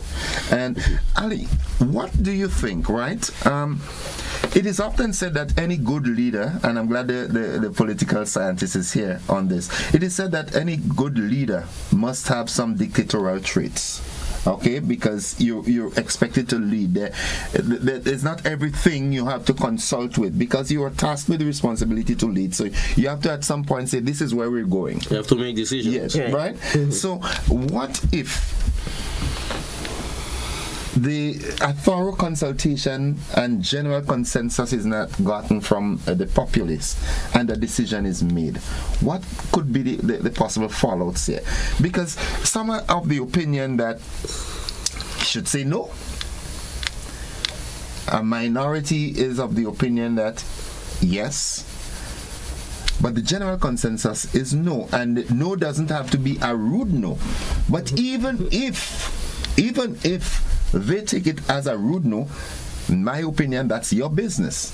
How you take it, we do not want it. What if the great US says you're either a friend or a foe? What could be the fallouts here? Dr. Grenade put it succinctly, that our foreign policy must be guided by principle rather than fear. And in a press conference we had last week, I caution the nation and my fellow Grenadians, let us not be given to speculation. Dr. Grenade also spoke with regards to the secrecy which diplomacy requires and the information and transparency that democracy demands. So we understand that the government cannot say to the nation, hey, this is everything that's on the table. But at the same time, there must be an obligation on the part of our decision makers to communicate with us to let us know at what is happening. Because at the end of the day, we are living here, and whatever decision they make will impact us. So I do not want to get into speculation with regards to what is on it. Is it either a yes or a no, and what will be the impact? What is, I don't want to get into speculation because I believe this speculation further breeds fear. What I can say, though, is that looking at the United States under President Trump, the foreign policy of the United States has been transactional, it has been unpredictable, and chaotic at best. Would you really call it a policy? That's not policy. Well, that's according to how the gentleman wakes up. I didn't want to say that, but yes. Since you give me liberty to say that, I can. Right? And that while we do not know all of the details that our decision makers and our government is grappling with, what we do know is that, one, we must have some sort of integrity. We must protect our sovereignty. And we appreciate the economic dependence that we have in the United States. We have a large diaspora. The issue of remittances, the issue of trade, the issue of the United States as a hegemonic power, and we as a small island state. As people would say, one block in Brooklyn could hold all Grenadians. And so we understand our small size. But at the end of the day, what is it that keeps us alive? What it is that keeps us as a unique, distinctive Caribbean people and so on? And one of the most critical factors for us has been remaining as a zone of peace. Listen, we've been following the Russia-Ukraine conflict for a while, and we have witnessed, for instance, the impact it has had on trade and the price of goods. Even so here. Even in Grenada, that's the point I'm making. So could you imagine having a military conflict in our own backyard? What does that say to our fisher folk, or fishermen who travels close to the Venezuelan border to do the deep sea fishing and goes out there for 6-7 days? Their lives are at risk by the rough seas, much less military engagement. Well, the military engagement hasn't really started as yet, and we have fisher folks already saying they fear for their lives. Of course. Because the administration is boasting that even people are afraid to go out at sea, so we have the sea covered. So what's about active online our engagement? Fishing industry, our tourism industry, our trading industry and so on, all of that is a threat. It threatens our very livelihood. Any sort of military aggression in the region, and that is why this for us is more than a radar being installed. This for us is more than Grenada or Trinidad and so on getting involved, is a grass that the elephants tramples on. This is our very survival, you see, and it is extremely important that as small nations as well within CARICOM that we remain united. And it was heartening to hear that the last CARICOM press release only Trinidad reserves, which means that our government again has committed itself to the zone of peace, which we are championing. So that makes us feel good that the government at least is saying the same thing that its citizens are saying. So that this issue, and let us not just the issue we have learned since after the formation of the coalition, that the United States has made a further request of Grenada, whether before or after, and it is for the government to clarify, for us to accept ex-deportees from other countries, or non-Grenadian deportees. Third parties. We don't know where they come from, their origin and so on. And that, we believe, is another serious cause for concern. I can say to you that working in the criminal justice system, that for one, our men and women who work, security men and women who work in that industry, they are stretched. Yes, with regards, and we have been grappling with certain serious offenses for the past year and a half or thereabouts. And so, for one, we know that we do not have the capacity on island to deal with any serious security threats coming in from outside, and so we cannot encourage it and so forth. So that's another issue too that we want to address, and in which that the government will communicate with us. But from where we sit as well, we are saying that not only we do not want any radar to be installed on the Morris Bishop International Airport, but also we are not in favor of Grenada acceding to the United States request to have deportees sent to to our country. We do not have the capacity. Small island, 110,000 people. Our education system is stretched. Health, we are struggling to keep our health services afloat. We are in the process of trying to ensure that we can reduce the unemployment rate, provide opportunities for our young people, and so on. We do not have oil. We do not have gold. We do not have diamond. You see, so that we are doing our very best to ensure that our citizens are satisfied, that we can provide sustainable, healthy lifestyle for our Grenadian people. And we really and truly is not in a position to accede to such a request. So those are issues that are live, and tomorrow hopefully, we are going to table and champion these causes so that the government hears us loud and clear.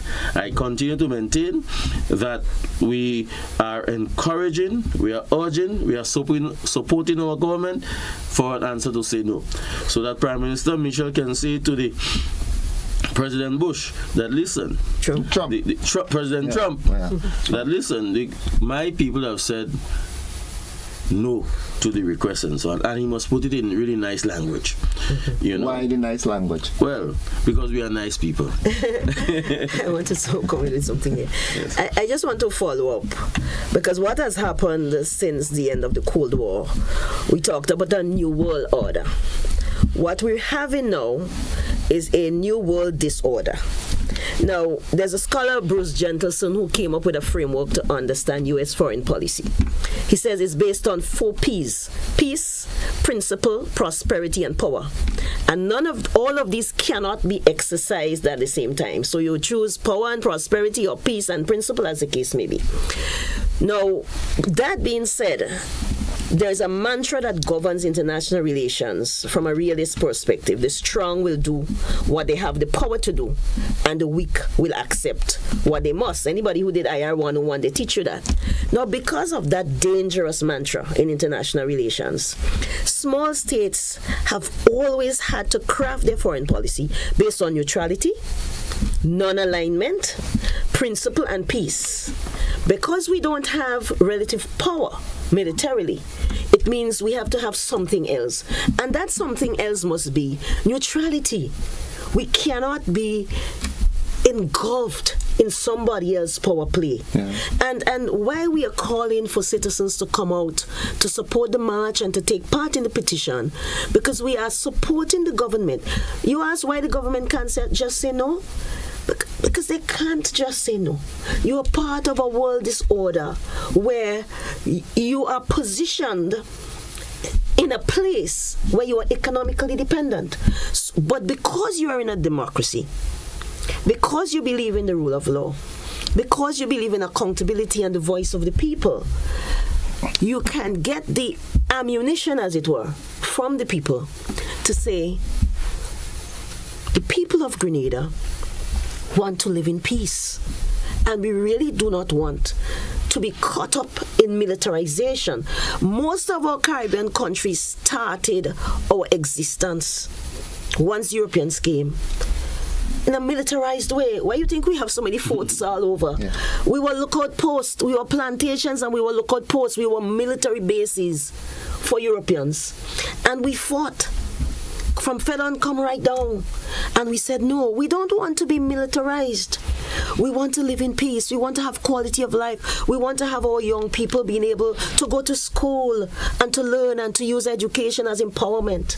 We don't want to go back to the days where we are lookout post for somebody else's great power play. So at the end of the day, I mean, this is a serious moment in world politics. This is a new world disorder. how do we, when we are not part of making the rules, how do we exist peacefully when we don't get to sit around the table and make the rules that would govern world affairs? But we are part of a world. We can't jump off and say we don't want to be part of this. So how do we strategically engage in diplomacy from the level of the government? And I'm calling on the government to engage in strategic diplomacy. There may be times when you need mediation. Go to mediation when negotiations don't work. There are strategies that can be used. And I'm calling on the people, Grenada is ours. And this is not about yellow or green. This is about Grenadian people taking a principled stand and saying to the government, we cannot say yes to this, because if we say yes, for example, to third-party nationals, and I know there's a distinction between third-party nationals, stateless citizens, refugees, and all of this. I really wouldn't want to see a debate in the parliament on this. This is very technical. This is very technical. And I would want the Prime Minister to update the nation, but it would be difficult for MPs, and I'm saying this with all due respect, to grapple with a lot of the technical issues that make this issue what it is. Yeah. Because at the end of the day, whether we call them refugees, whether we call them third country nationals, whether we call them deportees who are non-Grenadians, we don't have the capacity, as Ali said, and I think it's a very serious issue. No country should be saying to a small state, yes, which is economically dependent, but a small state nonetheless, that is a member of the international community, that has a right to exist, and a right to exist peacefully, a right to exist not being drawn into somebody else's power play.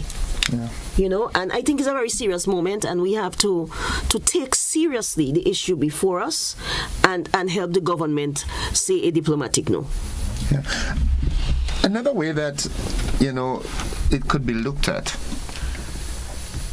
on one end, you are saying you want to install your military stuff here, and on another end, you are saying you want us to take non-nationals. So in essence, you're saying that anything that we want you to do, you have to do. That's bullying. You know, that's bullying. Hold this. We coming to do this. Come on, no, you can't do that. But the U.S. immigration policy under President Trump must not be taken at a superficial level. In other words, you know, people, you know, you hear the comments on the street and so on and so forth. He fully well knows what he's doing with regards to non-white immigrants in particular in the United States.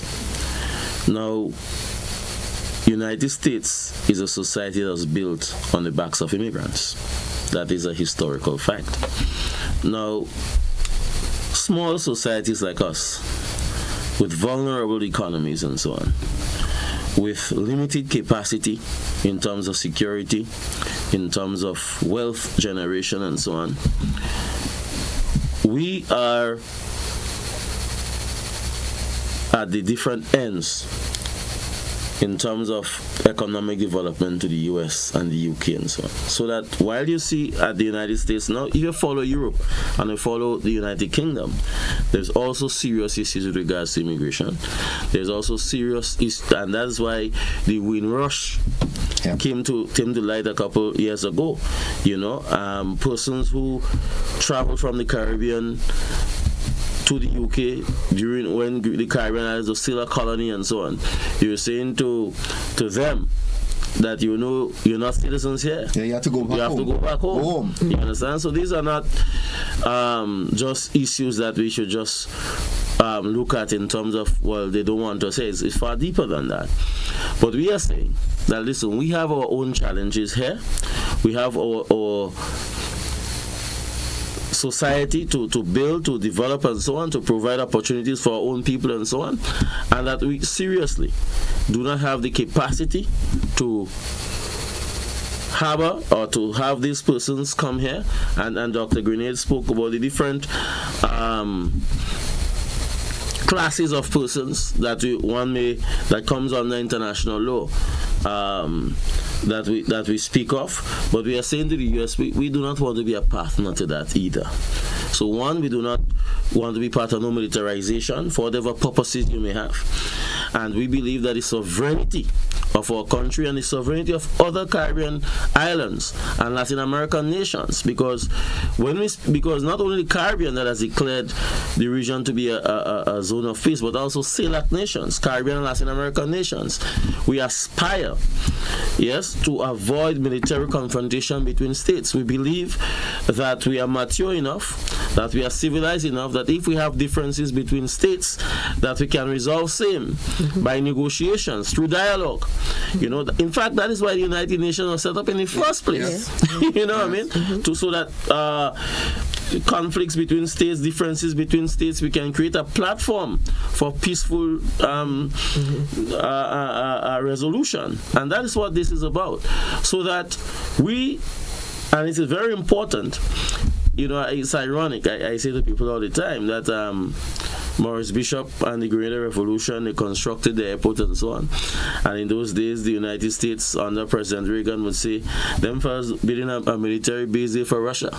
So is it that you're trying now to make your propaganda true? We're enjoying the fruits of our international airport in terms that it has brought tremendous economic benefits and so on. And we do not want to in any way injure our tourism prospects, our trading prospects, and also we want to continue to live harmoniously with our neighbors.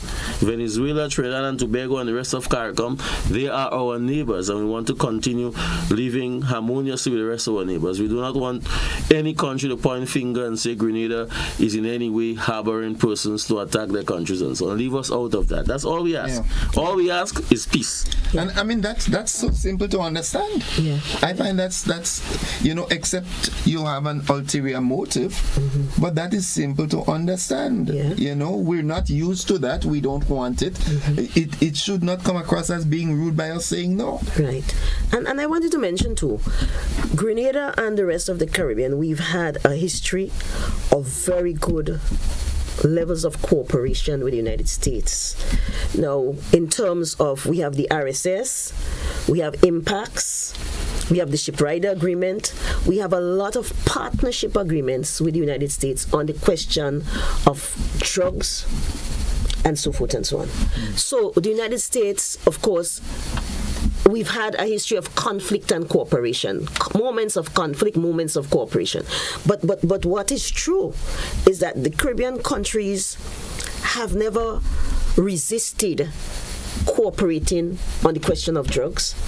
I remember whether we talk about the Dudas Coke in Jamaica or we talk about persons here who were extradited over time on the question of fighting drugs. Caribbean countries, in my view, have been quite cooperative. The RSS, in fact, was created in the 1980s to avoid any kind of breakdown in the Caribbean through any kind of violence and so forth and so on. But so cooperation is not in question. We have very good relations with the United States, and I hope we continue to do so. And the people of Grenada, I think we must remember that it's about cooperation and peace. Cooperation and peace. And we have engaged in high levels of cooperation with the United States. So it's not as if we are some rogue state that doesn't cooperate on questions of drugs and our concern now is homicides with firearms. And we don't produce firearms in the Caribbean. Was it last year or the year before when CARICOM they had a summit on the public health, violence as a public health challenge in the Caribbean. This is where the discussion is going. So I would want to see continued cooperation in terms of partnerships through impacts, through RSS. And this brings me to the point about the importance of regionalism, and Ali spoke to it, because small states cannot go it alone. We cannot go it alone. The OECS is there, CARICOM is there, and I want to make a distinction, because we may not always have unanimity in CARICOM, because that's one of the conditions in terms of decision making within CARICOM. So sometimes certain CARICOM member states may have to form a coalition of the willing when others cannot allow us to have consensus. But the OECS, unlike CARICOM, its treaty speaks to the harmonization of foreign policy. The CARICOM treaty speaks to the coordination of foreign policy, which is very, very different. Coordinating. Yeah. OECS is to harmonize. So when we cannot get full consensus in CARICOM, it's always important for us to have a coalition of the willing, because small states cannot go it alone. You need a stronger platform from which to stand. You need a louder voice to project your interests. And I would want to see a strengthened CARICOM position on this, because CARICOM did send a statement out. And of course, we have to band together to navigate the rough waves that are before us. Because today is Grenada's turn, tomorrow is somebody else. So regionalism becomes that large vessel, if I'm to quote Ivla Griffith. While it's not a perfect vessel, it becomes the only large vessel that these states could use to navigate the rough waves that are before us. A good friend of mine said the other day, rough seas make better sailors. Yeah. This could be a good time. Maybe this could be a reawakening for Federation, because we really cannot do it individually. Can't. Nobody is hearing Grenada alone or Barbados alone, but as a force to be reckoned with. 6 million people on average and over 10 million in the diaspora, then we become a force. Yes. So it's really interesting time in the Caribbean, because just a couple of weeks ago we had Barbados, Belize, St. Vincent and the Grenadines and Dominica. Free movement. And it will be a good time for Grenada to revisit the issue and to assess where we are with regards to joining those 4 countries, these trailblazers in the Caribbean that has signed on to this free movement. We need the free movement as well.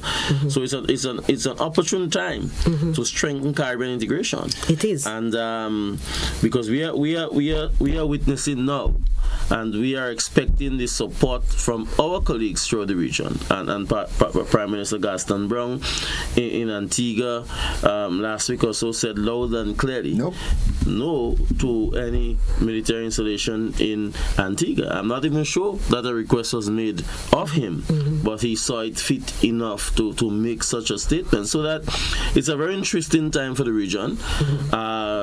Skillful diplomacy is needed, but at the same time, it's an opportune time for us to strengthen our partnership with our CARICOM neighbors, and the free movement of our nationals, of CARICOM nationals, is a very important stepping stone in realizing the dream, I would say, of every CARICOM national. And it shouldn't be one of such where just the leaders feel it when they go to the conference and so forth. The people of the region must feel as one.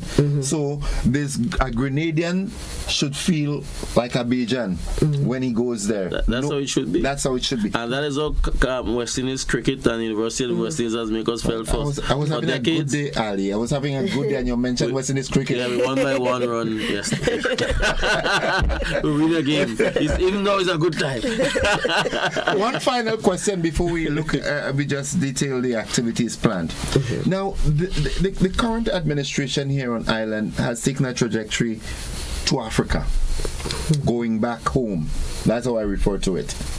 Do you think in the event, I'm being the devil's advocate here, do you think in the event when we say no, and I'm saying we, not he, when we say no, because the voice of the people is supposed to be the voice, right? And let's assume severe repercussions come from up north. Do you think Africa, going back to the mother continent, could create that buffer that we might miss? I would premise my response on this. We need traditional partners and non-traditional partners. We need all.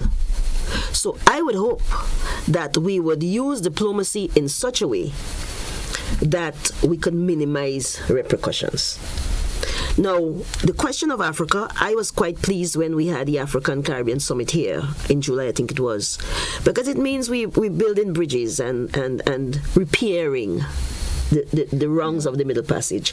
So I'm happy to see us engage in Africa, but I don't subscribe at all to one or the other. I think we need friends throughout all continents. We need in the North America, in Europe, in Asia, in Africa. We need to build relationships. So I would hope that we don't get to the point of those severe repercussions, because they are real. Yeah. They are real in terms of our corresponding banking. The EC dollar can't buy anything. We have to convert it to US. We have to peg it. You understand? So the repercussions are real, and we can't sit here and deny that. So how do we avoid it? By using diplomacy in such a way that you make your case as a small state. Perhaps it's not an era of reason internationally, but you still have to find creative ways to ensure that we stand and say, come on, we are sovereign. We don't want to be drawn into this. We are about principle. We are about neutrality. We are about non-alignment. We are about peace. But we're doing that in a context that is difficult. So we have to use creative ways. Africa remains important, but I don't think we should be saying one or the other. Yeah. Traditional and non-traditional partners, we must embrace and build relations with all. Yeah. Just to echo the sentiment of Dr. Grenade, we're not replacing one for the other. Right. And we applaud, for many reasons, I would applaud the government of Grenada and its initiatives with countries on the continent, Nigeria and Ghana in particular, and Kenya, of course. But here again, it must not be Grenada alone. It's a CARICOM. Yeah. Mm-hmm. And now we have the CARICOM AU Summit. It went in September in Addis Ababa. September 7th is CARICOM AU Day. Barbados have set up embassy in Africa. Afro-Exim Bank is due to be headquartered in Barbados. The land has already been provided and so on. Because when we speak of trade and we speak of the volume of people moving back and forth, goods and services, Grenada 110,000 people, we need the CARICOM again for it to make sense. Yeah. So that it's a good time too for Prime Minister Mitchell and his government to seriously consider the establishment of either a non-resident ambassador or ambassador to cover the African continent. We certainly do not expect him to be traveling to Africa every month or every week. We need somebody to do the legwork now if he has opened up the doors. So that's another issue of diplomacy and foreign affairs that we need to look at. Is it worthwhile for the government to invest in a diplomatic mission in Africa? But here again, it is not for Grenada to do it alone. It has to be the region. The region. And to be more successful, we can reap the benefits of it. This is a conversation that we'll have to have a little more frequently. Yeah, these sort of programs, the ordinary man hearing these sorts of conversations, it heightens his awareness of what is taking place around the real intrinsic things that are happening. Because too much superficial stuff, people pass on. They hear somebody say something, but this is the opportunity where, hey, this is what is happening out there, and these are the requirements of us as a people.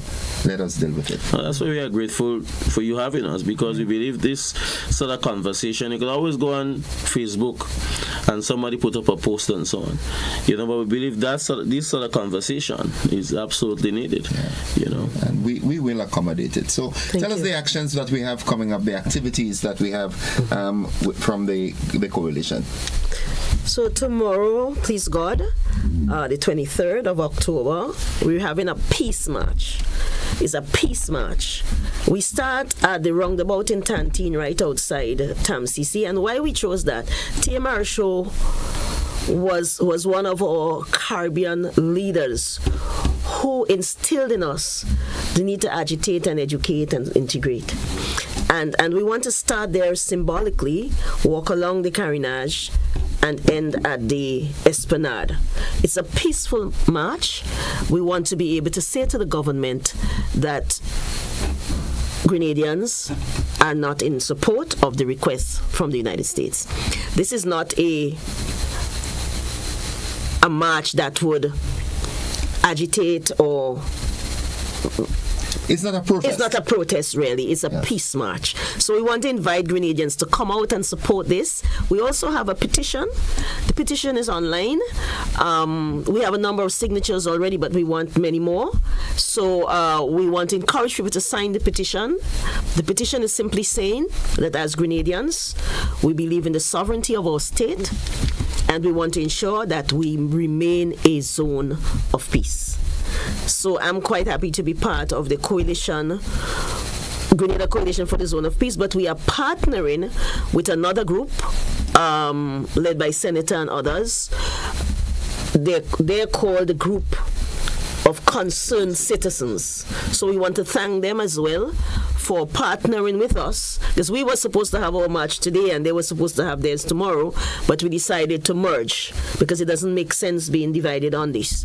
So we're having a joint march tomorrow from Tantine to the Esplanade, just peacefully saying Grenada must remain, and the Caribbean must remain a zone of peace. So thank you very much. I love that interjection. It would be nice to wear national colors. Yes. We could practice for February 6th. A forerunner. Yes, you know. But the idea is about Grenada. Yeah. And when Dr. Green spoke about T.A. Marisho, West Indies must be West Indians. Yes. Tomorrow we put Grenada first. Yes. Tomorrow is about Grenada first. Yeah. That's all it is. One request though, and I will talk with Senator on that. It would be nice to sort of decentralize as well. The similar march, it would be nice if we do it on a parish level as well, because not every. But we are thinking that. The Prime Minister said last night that he will update Parliament on Friday, and so that would inform us of how we go forward. But definitely, St. Andrews would be our next stop, big parish. Okay. All right, Dr. Grenade and Council Gill, thanks for sharing with us this morning. And like I said, I will make it my initiative to contact you all, whether it's on this or other pertinent matters. It's good to it's really good to have that conversation on other issues as well. That sort of in-depth approach to it, knowledgeable, knowledge-based. Thanks again. Thank you so much. Thank you. See you at the match tomorrow. Yeah, definitely. Yes. Definitely. Thanks a lot. Thank you. Okay, folks, that's it for the conversation.